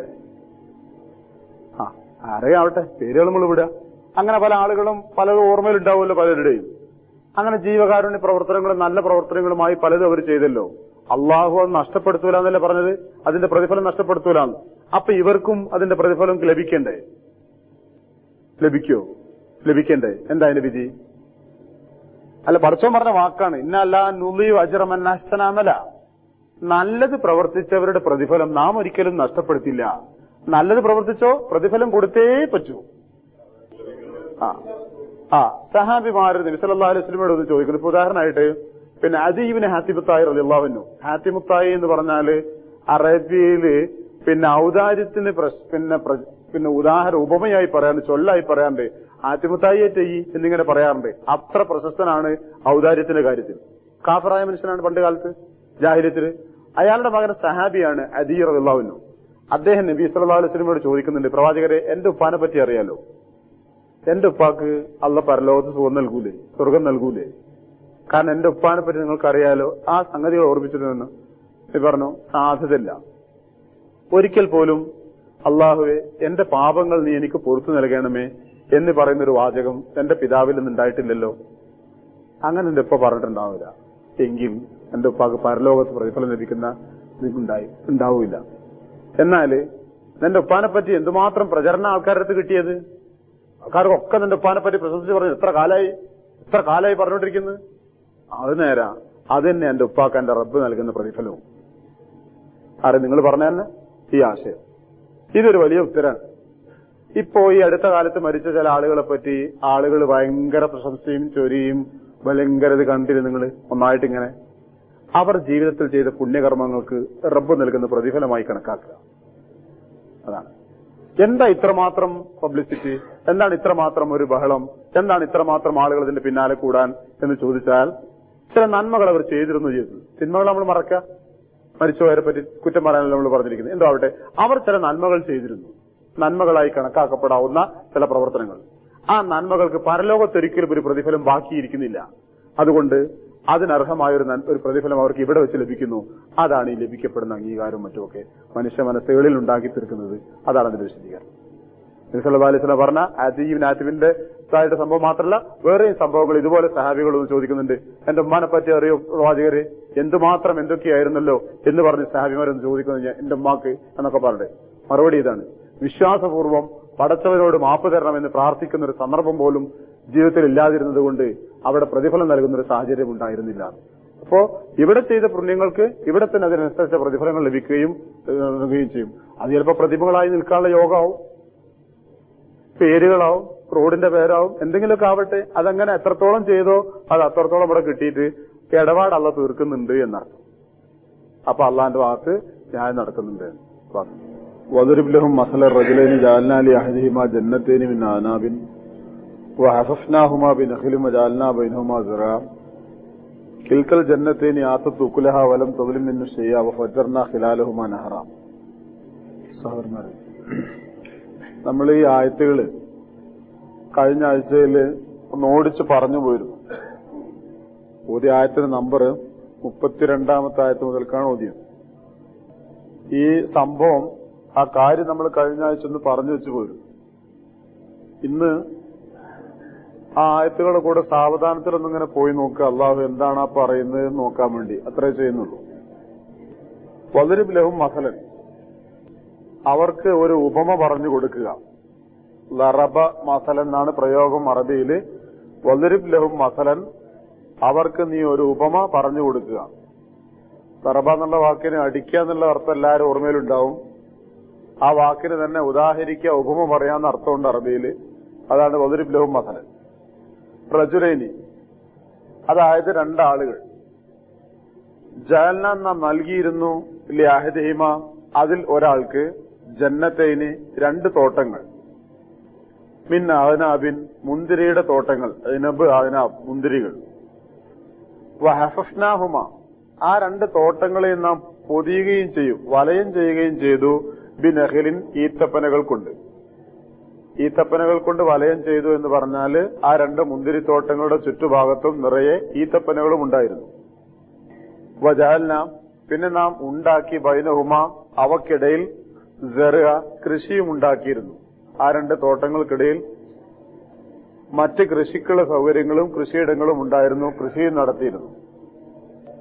അപ്പൊ ഒരാളുടെ സാമ്പത്തികമായ അഭിവൃദ്ധി, കാർഷികമായ അഭിവൃദ്ധി എത്രത്തോളം ഉണ്ടെന്ന് കാണിക്കാവുന്ന ഒരു ചിത്രം വരയ്ക്കുകയാണ് ഖുർആൻ. അതിന് 2-3 വാക്കുകളെ പടച്ചവൻ ഉപയോഗിക്കുന്നുള്ളൂ. അതുകൊണ്ട് ഒരു രൂപം നമ്മുടെ മനസ്സിൽ കിട്ടുന്നുണ്ട്. 2 തോട്ടങ്ങൾ, മുന്തിരിയുടേതാണ് തോട്ടങ്ങള്.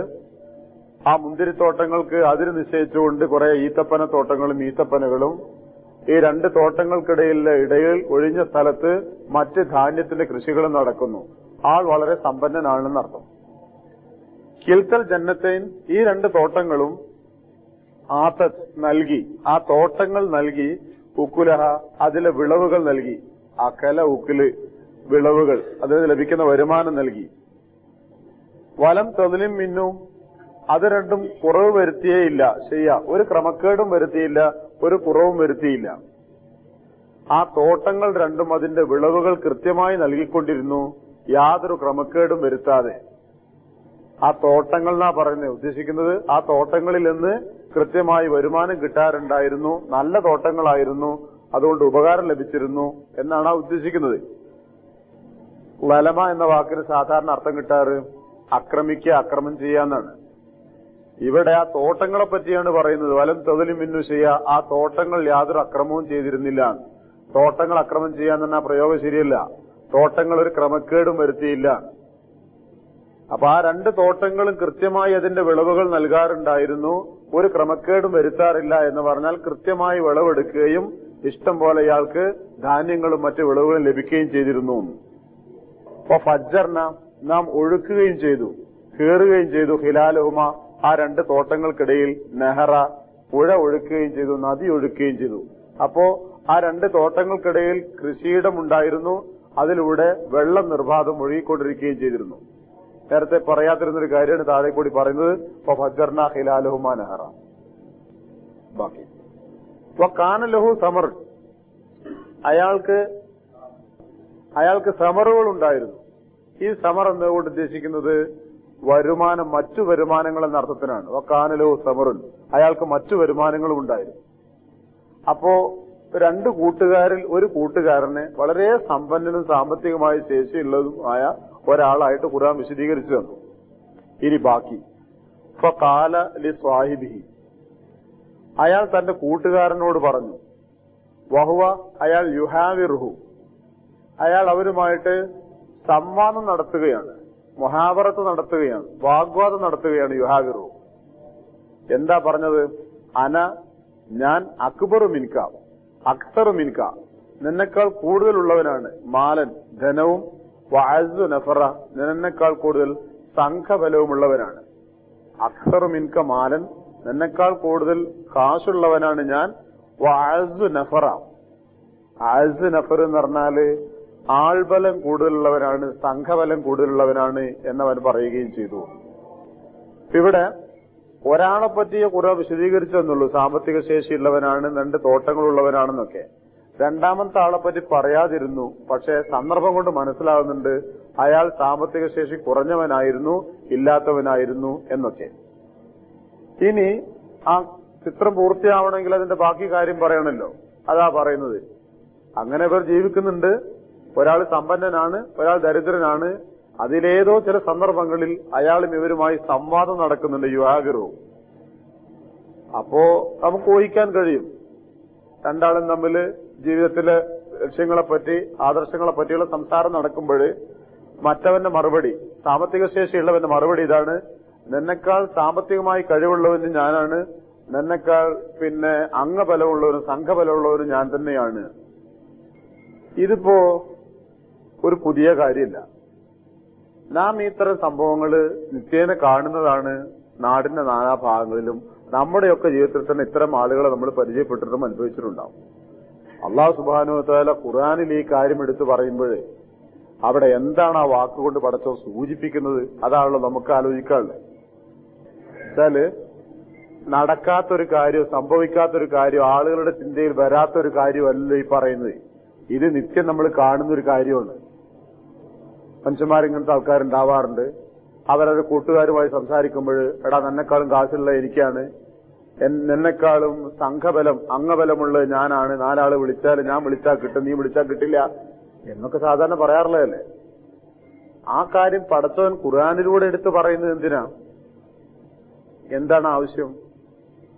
ഒരു കഥ പറഞ്ഞ് അവസാനിപ്പിക്കാനാ? അല്ലല്ലോ.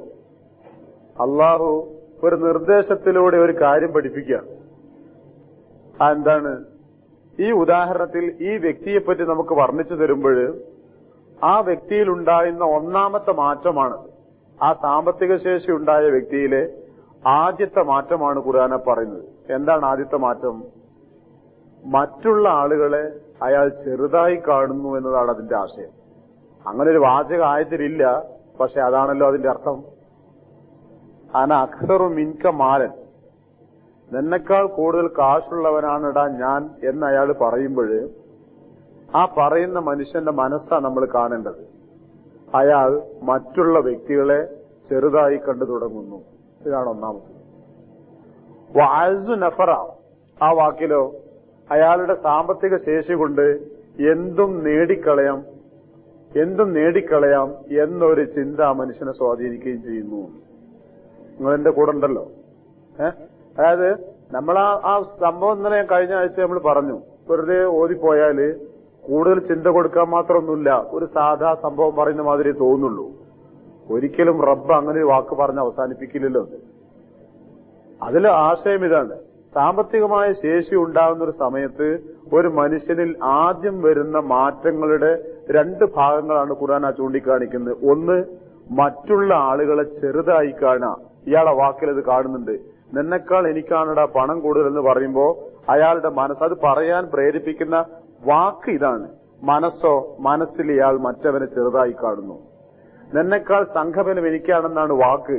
മനസ്സോ, ആ പറയുന്നവന്റെ മനസ്സ്, എന്റെ പണം കൊണ്ട് ഞാൻ എന്തും നേടുമെടാ എന്ന ധിക്കാരവുമാണ്. എന്തിനാ ഖുർആൻ അത് പറഞ്ഞത്? സാമ്പത്തിക ശേഷി ഉണ്ടാകുന്നതിനോട് റബ്ബിന് യാതൊരു വിരോധവുമില്ല. മാത്രമല്ല, സാമ്പത്തിക ശേഷി ഉണ്ടാകുന്ന ആളുകൾ അതനുസരിച്ച് ജീവിക്കണം എന്നൊക്കെയാണ് നബി സല്ലല്ലാഹു അലൈഹി വസല്ലമ പറഞ്ഞിരിക്കുന്നത്. പാറിപ്പറഞ്ഞ മുടിയും ഒരു സുഖകരമില്ലാത്ത വസ്ത്രങ്ങളൊക്കെ അണിഞ്ഞു വന്ന ആൾക്കാരോട് നബി ചോദിക്കുന്നുണ്ട്, നിനക്ക് പണല്ലടോ? ആ പൈസ ഒക്കെ ഉണ്ട്. എന്തെല്ലാം ജാതി ഉണ്ട്? ഒട്ടകമുണ്ട്, ആടുമുണ്ട്, മാടുമുണ്ട് എന്നെല്ലാം കൂടി അങ്ങനെ പറഞ്ഞു. അന്നേരം നബി ചോദിച്ചു, ഇതൊക്കെ ഉണ്ടായിട്ട് ഈ കോലത്തിൽ നടക്കണേ? ഇതൊക്കെ ഉണ്ടായിട്ടാണ് ഈ രൂപത്തിൽ നടക്കുന്നത്? എന്നാൽ അള്ളാഹു വല്ല അനുഗ്രഹം ചെയ്താൽ അതിന്റെ പ്രതിഫലനങ്ങൾ ജീവിതത്തിൽ കാണണമടോ, അതാണ് അള്ളാഹ്ക്ക് ഇഷ്ടം എന്ന് പറഞ്ഞുകൊണ്ട് പ്രോത്സാഹിപ്പിക്കുന്നുണ്ട്. വിലക്കപ്പെട്ട കാര്യമല്ലേ, നമുക്കറിയാം. പക്ഷേ ഖുർആന് ചികിത്സിക്കാനുള്ളത് ആ പണത്തിന്റെ കൂടെ കയറി വരുന്ന കുറെ ദുഷിച്ച സ്വഭാവങ്ങൾ, കുറെ ചീത്ത സ്വഭാവങ്ങൾ. ആ സ്വഭാവങ്ങളെയാണ് ഖുർആൻ ചികിത്സിക്കുന്നത്. ഇത് തെറ്റിദ്ധരിച്ചിട്ട് നമ്മൾ ആളുകളിൽ എന്താ ഉണ്ടാവാറെന്ന് പറഞ്ഞാൽ, ഏതെങ്കിലും ഒരു മനുഷ്യൻ സാമ്പത്തികമായി കഴിവുണ്ടാവുകയോ അതിൽ പരിശ്രമിക്കുകയോ ചെയ്യുമ്പോൾ അവനെ അടിച്ചമർത്തി പറഞ്ഞൊതുക്കി തീർത്ത് കളയും. ഒരാൾക്ക് അല്പം സാമ്പത്തിക ശേഷി ഉണ്ടാകുന്നത് സഹിക്കാൻ കഴിയാത്തൊരു വർഗ്ഗമായി മാറിയാണ് നമ്മള്. ആറ്റാർക്കുമല്ല, നമ്മുടെ സമൂഹത്തിൽപ്പെട്ടവർക്ക് തന്നെ. അയാള് എന്തായത്, ഇയാൾക്ക് മരിച്ചു പോകണ്ടേ, അങ്ങനെ എങ്ങനെ കൂടി പറഞ്ഞിട്ട് ഖുർആന് യാതൊരു വിലക്കൂല, നബിക്ക് യാതൊരു വിരോധമില്ല ഒരാൾ സാമ്പത്തികമായി കഴിവുള്ളവരാവുന്നതിന്. പകരം ആ സാമ്പത്തികമായ കഴിവിനോടൊപ്പം കടന്നു വരുന്ന കുറെ ദുഷിച്ച സ്വഭാവങ്ങളുണ്ട്. ആ സ്വഭാവങ്ങളെയാണ് ഖുർആൻ തിരുത്തുകയും ചെയ്യുന്നത്. ഈ ഇകഴ്ത്തുന്ന, ഈ നിന്ദിക്കുന്ന ഈ സ്വഭാവം ഉണ്ടല്ലോ, അത് ഖുർആൻ പറഞ്ഞു തന്നത് നമ്മിലത് വരാതിരിക്കാനാണ്. അതിനാണ് ഖുർആൻ ആ വാക്ക് പറഞ്ഞത്. പണ്ടത്തെക്കാളേറെ സാമ്പത്തികമായ അല്പാൽപമായ വർധനവുകൾ ഉണ്ടാവാം ജീവിതത്തിൽ നമുക്കൊക്കെ. ആ സമയത്ത് ആരെയും നമ്മൾ ചെറുതായി കാണാതിരിക്കുകയാണ്. ഇനി അവസ്ഥകൾ എന്താണെന്ന് ആലോചിച്ച് നോക്കൂ നിങ്ങൾ. പലപ്പോഴും സാമ്പത്തികമായ കഴിവുള്ള ആളുകൾ ആ സാമ്പത്തികമായ കഴിവില്ലാത്തതിന്റെ പേരിൽ മാത്രം മറ്റു പലരെയും നിന്ദ്യന്മാരോ മോശക്കാരായോ കണക്കാക്കുകയും പെരുമാറുകയും ചെയ്യാറുള്ളത് സത്യമല്ലേ? ഒരു കുറവും ഇയാളെക്കാളും മറ്റുള്ളവർക്ക് ഉണ്ടാവില്ല. കുറവ് പണത്തിന്റെ കാര്യത്തിൽ മാത്രമായിരിക്കും ഉണ്ടാവുക. ഇതിന്റെ പേരിൽ മാത്രമായിട്ട് ഈ ആളുകളെ നിന്ദിക്കുകയും ഇകഴ്ത്തുകയും ചെയ്യാറുണ്ട്. ഒന്നുകൂടി കടന്നുപോയി നോക്കൂ നിങ്ങൾ. സാമ്പത്തികമായി വർധന വന്ന പലർക്കും മാതാപിതാക്കൾ ഈ ബഹുമാനത്തിന്റെ അർഹിക്കുന്ന ബഹുമാനം നൽകാനല്ലല്ലോ തോന്നാറ്. അവന്റെ കണ്ണിൽ അവന്റെ ബാപ്പയും ഉമ്മയൊക്കെ അവനെക്കാളും നിലവാരം താഴ്ന്നവരായ ഒരു ഭാവത്തിലേക്ക് എത്തും. ഈ പെരുമാറ്റത്തിൽ നിൽക്കുന്ന എത്ര ആളുകളെ കാണാമെന്നറിയോ? ഈ മാതാപിതാക്കളും അഭിമാനികളല്ലാത്ത ചിലർ എന്ത് ചെയ്യുന്നറിയോ? മക്കളെ പണം മോഹിച്ചിട്ട് ബാപ്പ ഉമ്മ എന്നുള്ള സ്ഥാനം വിട്ട് പെരുമാറാൻ തയ്യാറാവും. മക്കൾക്ക് ദാസ്യവേല ചെയ്യുന്ന മാതാപിതാക്കൾ ഉണ്ടെന്ന് പറഞ്ഞാൽ ഞാൻ കഥ പറയല്ല, സത്യമാണ്. സാമ്പത്തികമായി കഴിവുള്ള മകന് ഇഷ്ടപ്പെടണം, അവന്റെ തൃപ്തി ലഭിക്കണം എന്ന് വിചാരിച്ചിട്ട്, അല്ലെങ്കിൽ ആ മകന്റെയോ മകളുടെയോ മരുമകളുടെയോ ഒക്കെ തൃപ്തി ലഭിക്കാൻ വേണ്ടി അവർക്ക് വേണ്ടി ദാസ്യപ്പണി വരെ ചെയ്യുന്ന രക്ഷകർത്താക്കളെ കാണാം. ഈ രണ്ടവസ്ഥയും സംഭവിച്ചുകൂടാന്നാ ഈ പറയുന്നത്. ആ തരം ഒരു ഇകഴ്ത്തുന്ന, ഒരു നിസ്സാരമാക്കുന്ന ഒരു ഭാവം നമ്മുടെ മനസ്സിൽ വന്നുകൂടാ. അങ്ങനെ തോന്നുന്ന ഒരു മനുഷ്യനോട് അത് വകവെച്ചു കൊടുക്കേണ്ട ആളുകളുമല്ല നമ്മള്. പണത്തിനേ കുറവുള്ളൂ, എന്നാലും ഞാൻ എന്റെ ബാപ്പാവാതിരിക്കില്ല. കാശിനേ കുറവുള്ളൂ, എന്നാലും ഞാൻ എന്റെ ഉമ്മയാണെന്ന് നീ മറക്കരുത്. ഈ ബോധം ഉണ്ടാവണം.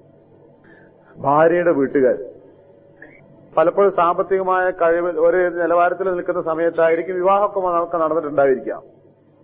പിന്നീട് ഇയാൾ സാമ്പത്തികമായ ശേഷി കൂടി വരുന്നൊരു സമയത്ത് ഈ ഭാര്യയുടെ ഉപ്പയോ ഒന്നുമല്ലാതെ കാണുക എന്ന് പറഞ്ഞാലോ, അയാളൊരു നാടൻ മനുഷ്യന്റെ വില പോലും അയാൾക്ക് നൽകാതിരിക്കുക എന്ന് പറഞ്ഞാലോ, അയാൾ വീട്ടിൽ വരുന്നതോ അയാൾ സംസാരിക്കുന്നതോ അയാൾ ക്ഷണിക്കുന്നതോ നാം ആ വീട്ടിൽ പോകുന്നതോ ഒന്നും നമുക്ക് പറ്റാതാവാന്ന് പറഞ്ഞാലോ, ഇതില്ലാത്തൊരു ചിത്രം ഞാൻ പറയുന്നത് സത്യമായിട്ട് നിലനിൽക്കുന്ന ചിത്ര. ശരിക്കും ഓരോ ദിവസവും ആവർത്തിക്കപ്പെടുന്ന ചിത്ര ഇത്. മുമ്പ് ഒരേ നിലവാരത്തിൽ നിന്നപ്പോഴാണ് വിവാഹം നടന്നിട്ടുണ്ടാവുക. ചിലപ്പോ അന്ന് ഇവരായിരിക്കും മോശം, പുരുഷന്റെ ഭാഗക്കാർ. രണ്ട് ഭാഗത്തും സംഭവിക്കാറുണ്ട്. നമ്മൾ ആണുങ്ങളായതുകൊണ്ട് ഞാൻ പുരുഷന്റെ ഭാഗം പറയുന്നത് മാത്രം. അപ്പോ പിന്നീട് സാമ്പത്തികമായ ശേഷി കൂടുന്നൊരു സമയത്ത് നമ്മൾ അവരെ നിന്ദിക്കുകയാണ്, മോശമായി കാണുകയാണ്. ചെറിയ കുട്ടികൾ ചിലപ്പോഴേ ഇവിടങ്ങളിലല്ല നാട്ടിലൊക്കെ കാണാറുണ്ട്. അവരെ പഠിപ്പിക്കുന്ന അധ്യാപകന്മാരവരെ ഈ ഭാവത്തിൽ കാണാറുണ്ട്. കാരണം അവർക്കറിയാം ഈ അധ്യാപകൻ സാമ്പത്തികമായി കഴിവുകൾ കുറഞ്ഞവനായതുകൊണ്ട് ഇവന്റെ ഉപ്പയെ ആശ്രയിച്ചുകൊണ്ടോ മറ്റോ ആണ് നടക്കുന്നത്. ഈ കുട്ടിക്ക് ബോധമുണ്ട്, വീട്ടിൽ നിന്ന് ചൊല്ലിക്കൊടുത്തിട്ടുണ്ടാവും. ആ ഭാവം വെച്ചാ പലപ്പോഴും ഇവനെ പെരുമാറാൻ കാണിക്കാറ്. ഇതാണ് ആ സ്വഭാവത്തെ പറ്റി പറഞ്ഞിരിക്കുന്നത്. ഖുർആൻ പറഞ്ഞിരിക്കുന്ന ആശയം ഏത്? ആ മറ്റുള്ളവരെ ഇകഴ്ത്തി കാണുക, നിന്ദിച്ച് കാണുക എന്ന ചിന്താഗതി ഇല്ലാതിരിക്കുക.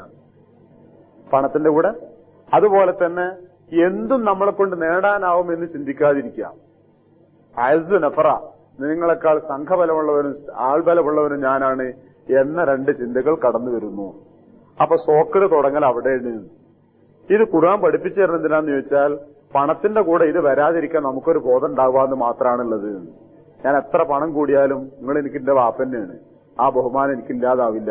നിങ്ങൾ എന്റെ ഉമ്മയാണ്, ആ ബഹുമാനം ഞാൻ കാണിക്കാതിരിക്കില്ല. നിങ്ങൾ എന്റെ കൂട്ടുകാരാണ് പഴയ കാലത്തെ, ഇപ്പോഴും അതെ. എനിക്കെത്ര പണം കൂടിയാലും ആ സുഹൃബന്ധം ഞാൻ മറക്കുകയില്ല. ഈ ഒരു നിലവാരത്തിൽ നിന്നിച്ചാൽ മതി. അടുത്ത സോക്കടിന്റെ അടുത്ത ഘട്ടം എന്താണെന്നറിയോ? അടുത്ത ആയത്ത് വായിച്ചു നോക്കൂ. ദഖല ജന്നത്തഹു, അയാൾ തോട്ടത്തിൽ പ്രവേശിച്ചു. വഹു, അയാൾ ലാലിമുല്ലി നഫ്സി, തന്നോട് തന്നെ അക്രമം ചെയ്യുന്നവനാണ്. തന്നോട് തന്നെ അക്രമം ചെയ്യുന്നവനാന്ന് പറഞ്ഞാല് അയാള് നേരാൻ വഴിക്ക് ചിന്തിക്കുന്നവനായിരുന്നില്ല, നല്ല ബോധമുള്ളവനായിരുന്നില്ല, അഹങ്കാരവും കിബറും ഒക്കെ ആയിരുന്നു. അയാളുടെ ദുസ്വഭാവങ്ങളെ മുഴുവനാണ് സൂചിപ്പിക്കുന്നത്, മനസ്സിനെ. അങ്ങനെ അയാൾ തോട്ടത്തിൽ കടന്നു. കാല, എന്നിട്ട് അയാൾ പറഞ്ഞു, മാ അബന്നു, എനിക്ക് തോന്നുന്നില്ല അൻ തെബീന, നശിക്കുമെന്ന്, ഹാദിഹി, ഇതൊക്കെ അബദ, ഒരിക്കലും നശിക്കുമെന്ന് എനിക്ക് തോന്നുന്നില്ല.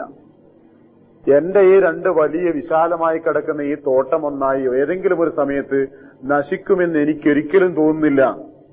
അതിന്റെ അർത്ഥം എന്താ? കാലക്കേടോ കാലവിപത്തോ കാലാവസ്ഥന്റെ തകരാറോ ഒക്കെ വന്ന് നശിച്ചാൽ തന്നെ ഒരു ഭാഗത്ത് കേട് വന്നാലും വേറെ ഏതെങ്കിലും ഒന്ന് കിട്ടാതിരിക്കൂല. മഴ പെയ്തിട്ട് ഈ കൃഷിക്ക് ദോഷമാകുകയാണെങ്കിലും ഈ മരങ്ങൾക്കത് ഉപകാരപ്പെടും.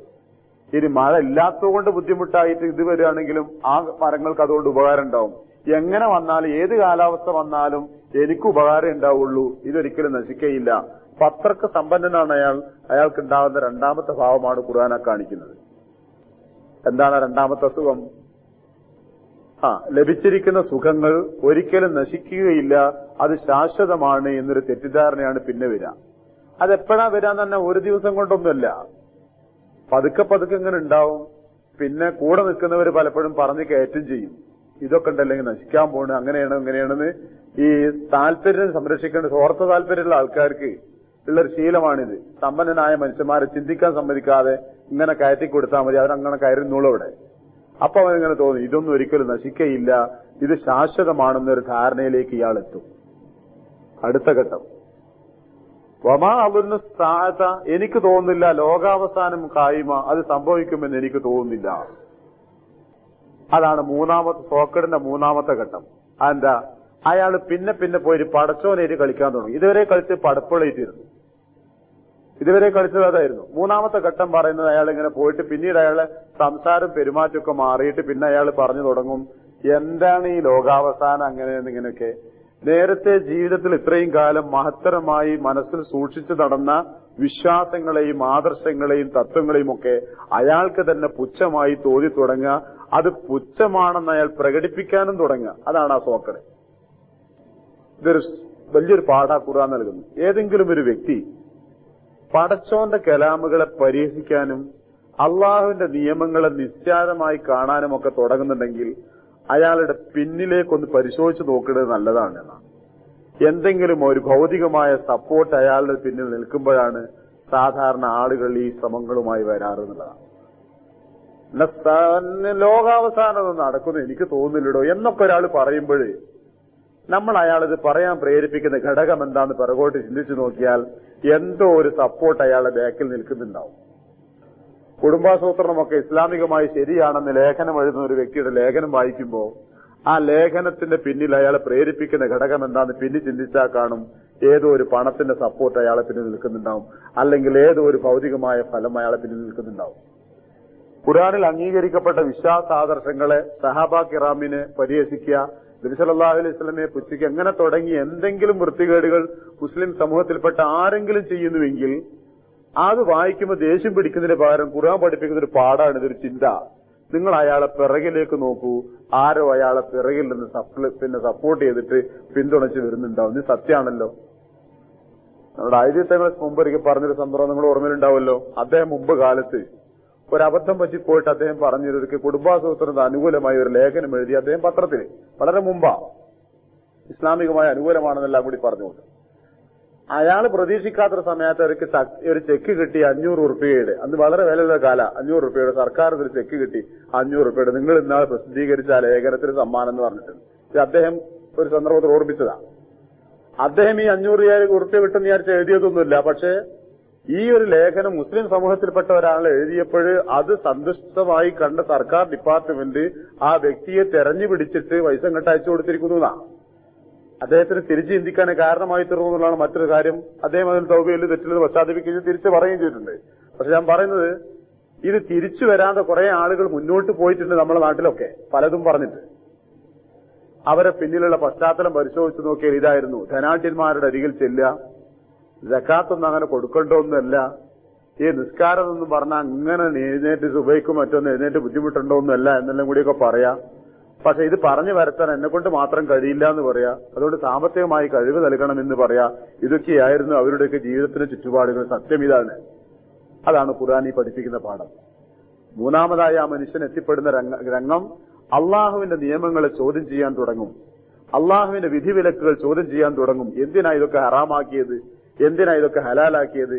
എന്തിനാണ് ഈ വിശ്വാസങ്ങളൊക്കെ നമ്മളോട് വിശ്വസിക്കാൻ വേണ്ടി പറഞ്ഞിരിക്കുന്നത് എന്ന് ചോദ്യം ചെയ്യുന്ന ഒരു സാഹചര്യത്തിലേക്ക് എത്തും. ഇത് ഖുർആൻ നമുക്ക് പഠിപ്പിച്ചു തന്നാലൊരു സുഖം എന്താണെന്നറിയോ? ഈ മനുഷ്യന്മാരെ നമ്മുടെ ജീവിതത്തിൽ ഇങ്ങനെ കാണും. തെരുവുകളിൽ, റേഷൻ ഷാപ്പുകളിൽ, വാഹനങ്ങളിൽ, പല സ്ഥലത്തും കയറി വരുമ്പോ ഈ സംസാരിക്കുന്ന മനുഷ്യന്മാരെങ്ങനെ കാണാം. ഇത് ഖുർആൻ പറഞ്ഞ 3-ാം ദർജയിൽ എത്തിയിരിക്കുന്നു എന്ന് മനസ്സിലാക്കി വെച്ചാൽ മതി. അതാണ് ഇത് ആ പട്ടികയിൽ എത്തിയിരിക്കുന്നു. ഇതിന്റെ 2 ഘട്ടപ്പുറം കഴിഞ്ഞു പോയിട്ടുണ്ട്. ഇയാൾ 3-ാം ഘട്ടത്തിൽ എത്തിയിരിക്കുന്നു എന്ന് നമുക്ക് ആ മനുഷ്യനെ വിലയിരുത്താൻ പറ്റും. ഈ ആയത്തത് പഠിപ്പിച്ചു തരുന്നത് നമ്മൾക്കൊരു താക്കീതുണ്ട്. എത്തരുത് ഈ ഭാഗത്തേക്ക്, നിങ്ങൾ ഒരിക്കലും ഈ ഭാഗത്തേക്ക് എത്തരുത്. 4-ാമത്തെ സ്റ്റേജ് വലയിൽ റുദിത്തു ഇലാ റബ്ബി, ഞാൻ എന്റെ രക്ഷിതാവിലേക്ക് മടക്കപ്പെടുകയാണെങ്കിൽ, ഉറപ്പില്ല, ആണെങ്കിൽ ലാജിതന്ന, എനിക്ക് കാണാൻ കഴിയും ഖൈറം മിന്ന, ഇതിനേക്കാൾ നല്ല ഖൈറായ മുൻകലബ, മടക്ക സ്ഥാനം എനിക്ക് അവിടെ ലഭിക്കും. അഥവാ ഞാൻ എന്റെ റബ്ബിലേക്ക് മടക്കപ്പെടുകയാണെങ്കിൽ അവിടെ ഇതിനേക്കാൾ നല്ല സ്ഥാനങ്ങൾ എനിക്ക് ലഭിക്കുകയും ചെയ്യും. ഇതായിരിക്കും 4-ാമതായി ആ മനുഷ്യന്റെ വായിൽ നിന്ന് വരുന്നത്. എന്താ നിങ്ങൾക്ക് അതിൽ നിന്ന് തോന്നിയത്? അയാൾ ഈ വാക്ക് പറയുന്നത് എപ്പോഴാണ്? ഒരു ലോകാവസാനം ഉണ്ടാവില്ല, അഥവാ ഉണ്ടാവുകയാണെങ്കിൽ തന്നെ എനിക്ക് അവിടെ ഇതിനേക്കാൾ മെച്ചപ്പെട്ട സ്ഥാനമാനങ്ങൾ ഉണ്ടാവും എന്നാണ് അയാൾ പറയുന്നത്. അത് പറയാൻ പ്രേരിപ്പിക്കുന്ന മനസ്സെന്താണ് അയാളുടെ? അവലംബം എന്താണ് അയാളുടെ? പടച്ചോൻ ഇയാൾക്ക് അവിടെ സ്ഥാനമാനങ്ങൾ നൽകുമെന്നാണോ അയാൾ ഉദ്ദേശിക്കുന്നത്? ആണോ? അല്ല. എന്നെ അവിടെ സഹായിക്കാൻ വേണ്ട ആളുകളെ ഞാൻ കൊണ്ടുവരുന്നുണ്ട്. എനിക്കവിടെ സഹായിക്കാൻ വേണ്ടി പലരും പരലോകത്ത് എന്നെ സഹായിക്കാൻ വേണ്ടി പലരും ഉണ്ടാവും. ആ ശുപാർശകന്മാരെയും ആ സഹായികളെയും വേണ്ട വിധത്തിൽ പരിരക്ഷിച്ചും പോറ്റിയും അവർക്ക് കൊടുക്കേണ്ടത് കൊടുത്തിട്ടാണ് ഞാൻ നടക്കുന്നത്. കാരണം ഓല അവിടെ ഉണ്ടാവുന്ന ആ വാക്കിന്റെ അർത്ഥം നേരെ വായിച്ചു പോയ ആ ആയത്തിലൊന്നും തോന്നൂല. ഞാൻ ദുർവ്യാഖ്യാനം ചെയ്യല്ല, തെറ്റിദ്ധരിക്കണ്ട. ഞാനിത് പറയാനുള്ള കാരണം, ഈ മനുഷ്യൻ രണ്ടാമത് അയാൾ തിരിച്ചു ചോദിക്കുമ്പോൾ അയാൾ പറയുന്നുണ്ട്, ഈ കൂട്ടുകാരൻ പറയുന്നുണ്ട്, ശിർക്ക് ചെയ്യാൻ ഞാനില്ലടാ, ഞാൻ ശിർക്ക് ചെയ്യൂല. നാശം വന്ന അവസാനം ഈ മനുഷ്യൻ പറയുന്നുണ്ട്, വിലപിക്കുന്നുണ്ട്, ഞാൻ ശിർക്ക് ചെയ്യാതിരുന്നാണെങ്കിൽ എത്ര നന്നായിരുന്നു. പക്ഷെ ഈ വചനങ്ങളിൽ എവിടെയും ശിർക്കിന്റെ ധ്വനി നാം വേറെ പ്രകടമായി കാണുന്നില്ല. മനസ്സിലാകുന്നുണ്ടോ നിങ്ങൾക്ക്? മനസ്സിലാകുന്നുണ്ടല്ലോ. അതായത് ഈ അടുത്ത കൂട്ടുകാരൻ സംസാരിക്കുന്നിടത്ത് പറയുന്നുണ്ട്, എന്നെപ്പോലെ ശിർക്ക് ചെയ്യാൻ ഞാനില്ല. മുകളിലെ വായത്തിൽ എവിടെ അയാൾ ശിർക്കിനെ പറ്റി പറഞ്ഞത്? ഒന്നും പറഞ്ഞിട്ടില്ല. അവസാനം നാശം വന്ന് ഇയാൾ കൈമലർത്തുമ്പോഴും പറയുന്നുണ്ട്, ശിർക്ക് ചെയ്യാതിരുന്നെങ്കിൽ ഞാനിങ്ങനെ നശിക്കൂലായിരുന്നല്ലോ. ശിർക്ക് എന്നൊരു വാക്കി മനുഷ്യൻ ഉപയോഗിക്കുന്നില്ല. ആ ശിർക്കിന്റെ വശം വരുന്ന ഭാഗം ഇതാണ്. ഏത്? വലഇൻ റുദിത്തു ഇലാ റബ്ബി ലഅജിദന്ന ഖൈറൻ മിന്നാ മുൻകലബ. വലഇൻ റുദിത്തു ഇലാ റബ്ബി, എന്റെ രക്ഷിതാവിലേക്ക് ഞാൻ മടക്കപ്പെടുകയാണെങ്കിൽ തന്നെ, മഹ്ശറയും പരലോകവും ഉണ്ടെങ്കിൽ തന്നെ, ലഅജിദന്ന ഖൈറൻ മിൻഹാ മുൻകലബ, ഇതിനേക്കാൾ മെച്ചപ്പെട്ടൊരു സ്ഥാനം എനിക്ക് അവിടെ ലഭിക്കുമെന്ന് പറഞ്ഞാൽ, അവിടെ എനിക്ക് വേണ്ടി ശുപാർശ പറയാനും സ്ഥാനമാനങ്ങൾ നേടിത്തരാനും ശുപാർശകന്മാരും സഹായികളുമുണ്ട്. ആ ശുപാർശകന്മാർക്കും സഹായികൾക്കും വേണ്ട നേർച്ചയും വഴിപാടുകളും കാണിക്കകളും ഓരോ മാസത്തിലും കൊല്ലത്തിലും നിർവഹിച്ചു വരുന്നവനാ ഞാൻ. എനിക്കതവിടെ കിട്ടാതിരിക്കൂലെന്ന് അവനെ പറയുന്നു. അതിനെയുള്ള ശിർക്ക്. അപ്പൊ അടുത്ത ഘട്ടത്തിൽ ഈ മനുഷ്യൻ ഒരു പരിപൂർണ ശിർക്കിന്റെ ഭാഗത്തേക്ക് എത്തിപ്പെടുകയും ചെയ്യും. മുൻകലബ് സ്ഥാനമാണ്, മാറ്റം. ഇൻകിലാബില്ലേ, വിപ്ലവം, മാറ്റം, അതിന്റെ വാക്ക് തന്നെ മടങ്ങി ചെല്ലുന്ന സ്ഥലം, സ്ഥാനം. വേറെയും വാക്കുകളുണ്ട്. സംഭവിക്കാന്നർത്ഥം. വമാ അലുന്നു സാ, നിൽക്കുക എന്ന് പറഞ്ഞാൽ സംഭവിക്കാന്നർത്ഥം. വമാ അലുന്നു സായത്തെ കായിമത്തൻ, സംഭവിക്കുന്നത്, ലോകാവസാനം. സായത്ത് ലോകാവസാനാണ്. അത് സംഭവിക്കുന്നതാണെന്ന് ഞാൻ കരുതുന്നില്ല, സംഭവിക്കുന്നില്ല.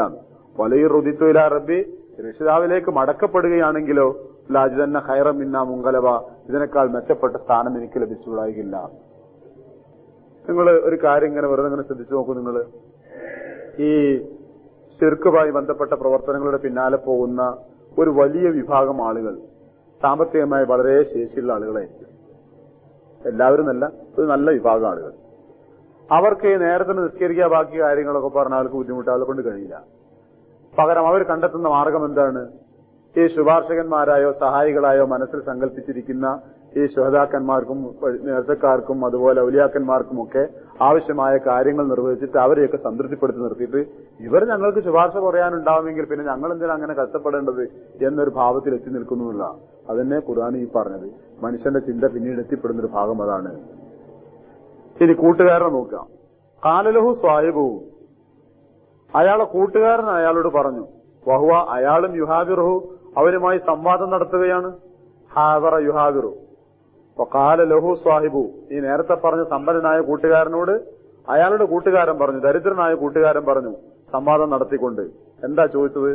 അല്ലടാ കഫർത്ത, നീ നന്ദികേട് കാണിക്കുക, അവിശ്വസിക്കുകയാ, ബില്ലദി ഖലഖക, നിന്നെ സൃഷ്ടിച്ച റബ്ബിനെ, മിൻ തുറാബിൻ, മണ്ണിൽ നിന്ന്, സുമ്മ മിൻ നുത്ഫത്തിൻ, പിന്നെ ഇന്ദ്രിയത്തിൽ നിന്ന്, സുമ്മ സവ്വാക്ക റജുല, പിന്നെ ഒരു മനുഷ്യനായി നിന്നെ രൂപപ്പെടുത്തിയ, ശരിപ്പെടുത്തിയ പടച്ചവനെ മറന്നിട്ട് സംസാരിക്കാൻ നീ എന്ന് ചോദിച്ചു അയാൾ. ലാക്കിന്ന, പക്ഷെ നാം, അല്ലാ റബ്ബി, അവനാണ് എന്റെ രക്ഷിതാവ്. വല ഉശ്രികു ബി റബ്ബി അഹദ, എന്റെ രക്ഷിതാവിൽ ഞാനൊന്നിനെയും പങ്കു ചേർക്കില്ല എന്നയാൾ പറഞ്ഞു. അപ്പോ ഇയാൾ അങ്ങോട്ട് പറയുന്നുണ്ട് ഞാനൊന്നും പങ്കു ചേർക്കൂലാന്ന്. അപ്പൊ മറ്റവന്റെ സംസാരത്തിൽ ശരിക്ക് ധ്വനിക്കണല്ലോ. അപ്പോഴല്ലേ ഇയാൾ പറയേണ്ടതുള്ളൂ, നീ എന്താ റബ്ബിനെ അവിശ്വസിച്ചുകൊണ്ട് സംസാരിക്കുന്നത്? നീ എന്താ ശിർക്ക് ചെയ്യുന്നത്? ഞാനത് ചെയ്യൂല, ഒരിക്കലും ചെയ്യൂല. കാരണം ആ റബ്ബാണ് മണ്ണിൽ നിന്ന് നമ്മളെ സൃഷ്ടിച്ചത്. രണ്ടാശയമാണ് മണ്ണിൽ നിന്ന് സൃഷ്ടിച്ചതിന് പറയാറുള്ളത്. ഒന്ന്, ആദം അലൈഹി ഇസ്ലാമിന്റെ തുടക്കം മണ്ണിൽ നിന്നാണ് എന്ന അർത്ഥത്തിൽ, അല്ലെങ്കിൽ എല്ലാ മനുഷ്യന്റെയും സൃഷ്ടിപ്പിലുള്ളത് മണ്ണിലെ ഘടകങ്ങളാണല്ലോ. ആ നിലയ്ക്ക് നമ്മളെയൊക്കെ മണ്ണുകൊണ്ട് സൃഷ്ടിച്ചു എന്ന് പറയാവുന്നതാണ്. അപ്പോ മണ്ണിൽ നിന്ന് സൃഷ്ടിച്ചു, പിന്നെ ഇന്ദ്രിയമാക്കിയതിനെ മാറ്റി, പിന്നെ ഒരു മനുഷ്യനായി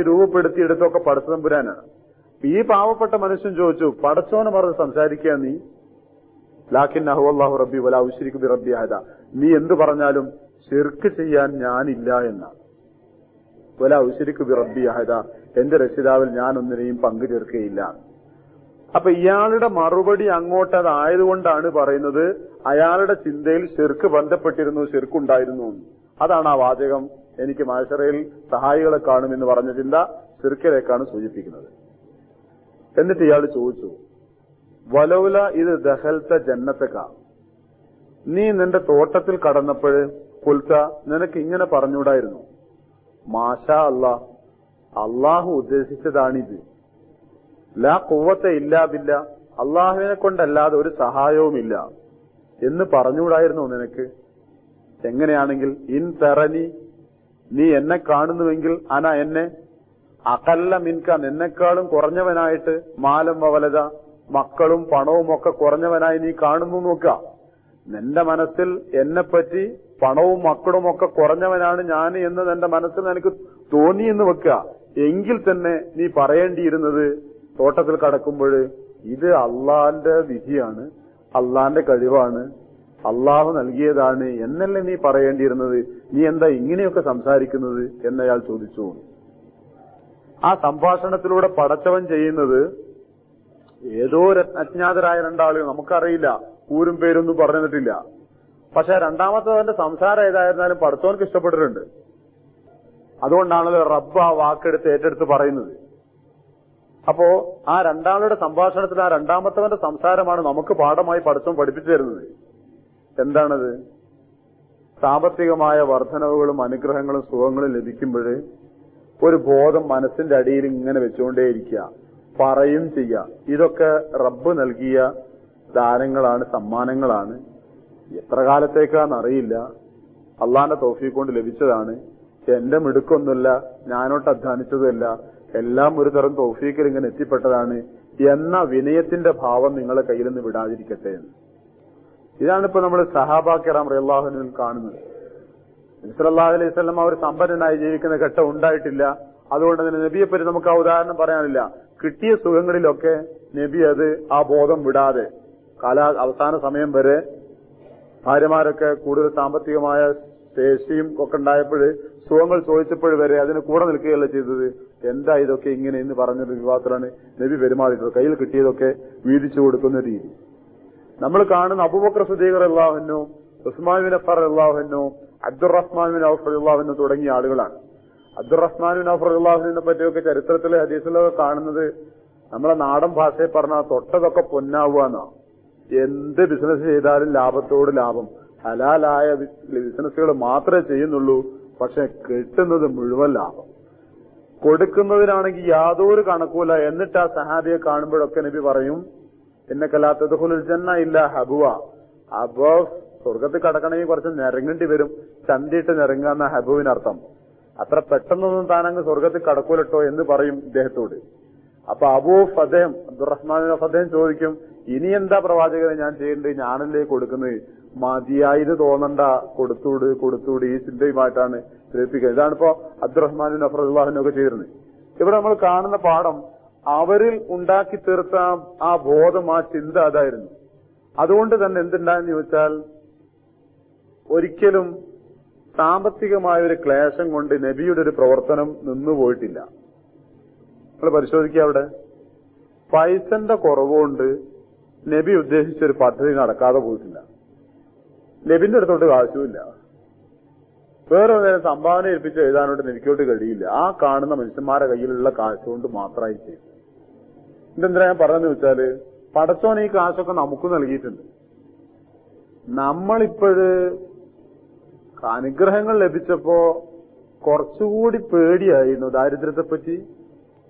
ആ ഷെയ്ത്താൻ യഅ്ദുകുൽ ഫഖറ എന്നൊരു ആയത്തുണ്ട് ഖുർആനിൽ. ഷെയ്ത്താൻ നിങ്ങളുടെ ദാരിദ്ര്യം വാഗ്ദാനം ചെയ്യും. ദാരിദ്ര്യം നഷ്ടം വന്നു പോവും, ദരിദ്രരായി പോവും, മക്കളും ബാക്കിയുള്ളവരും തെണ്ടിപ്പോവും എന്ന് പറയുന്ന ആ അമിതമായ ഭയമില്ലേ, അത് പൈശാചികമാണെന്നാ ഖുർആൻ പറഞ്ഞത്. അത് പൈശാചികാണ്. ഈ കെട്ടിപ്പൊക്കുന്നതൊക്കെ കാലാകാലം ബാക്കിയാവുന്ന ഒരു ഗ്യാരണ്ടിയില്ലല്ലോ. ആ നാടും ആ നാളുകളും സ്ഥലങ്ങളും ഒക്കെ ബാക്കിയാവുന്നതിന് ഒരു ഗ്യാരണ്ടിയില്ല. കിട്ടുന്നതെല്ലാം വാരിക്കോരി കൊടുത്തിട്ട് ആ കൂടി പാപ്പറായി നിൽക്കാൻ വേണ്ടി പറഞ്ഞിട്ടില്ല.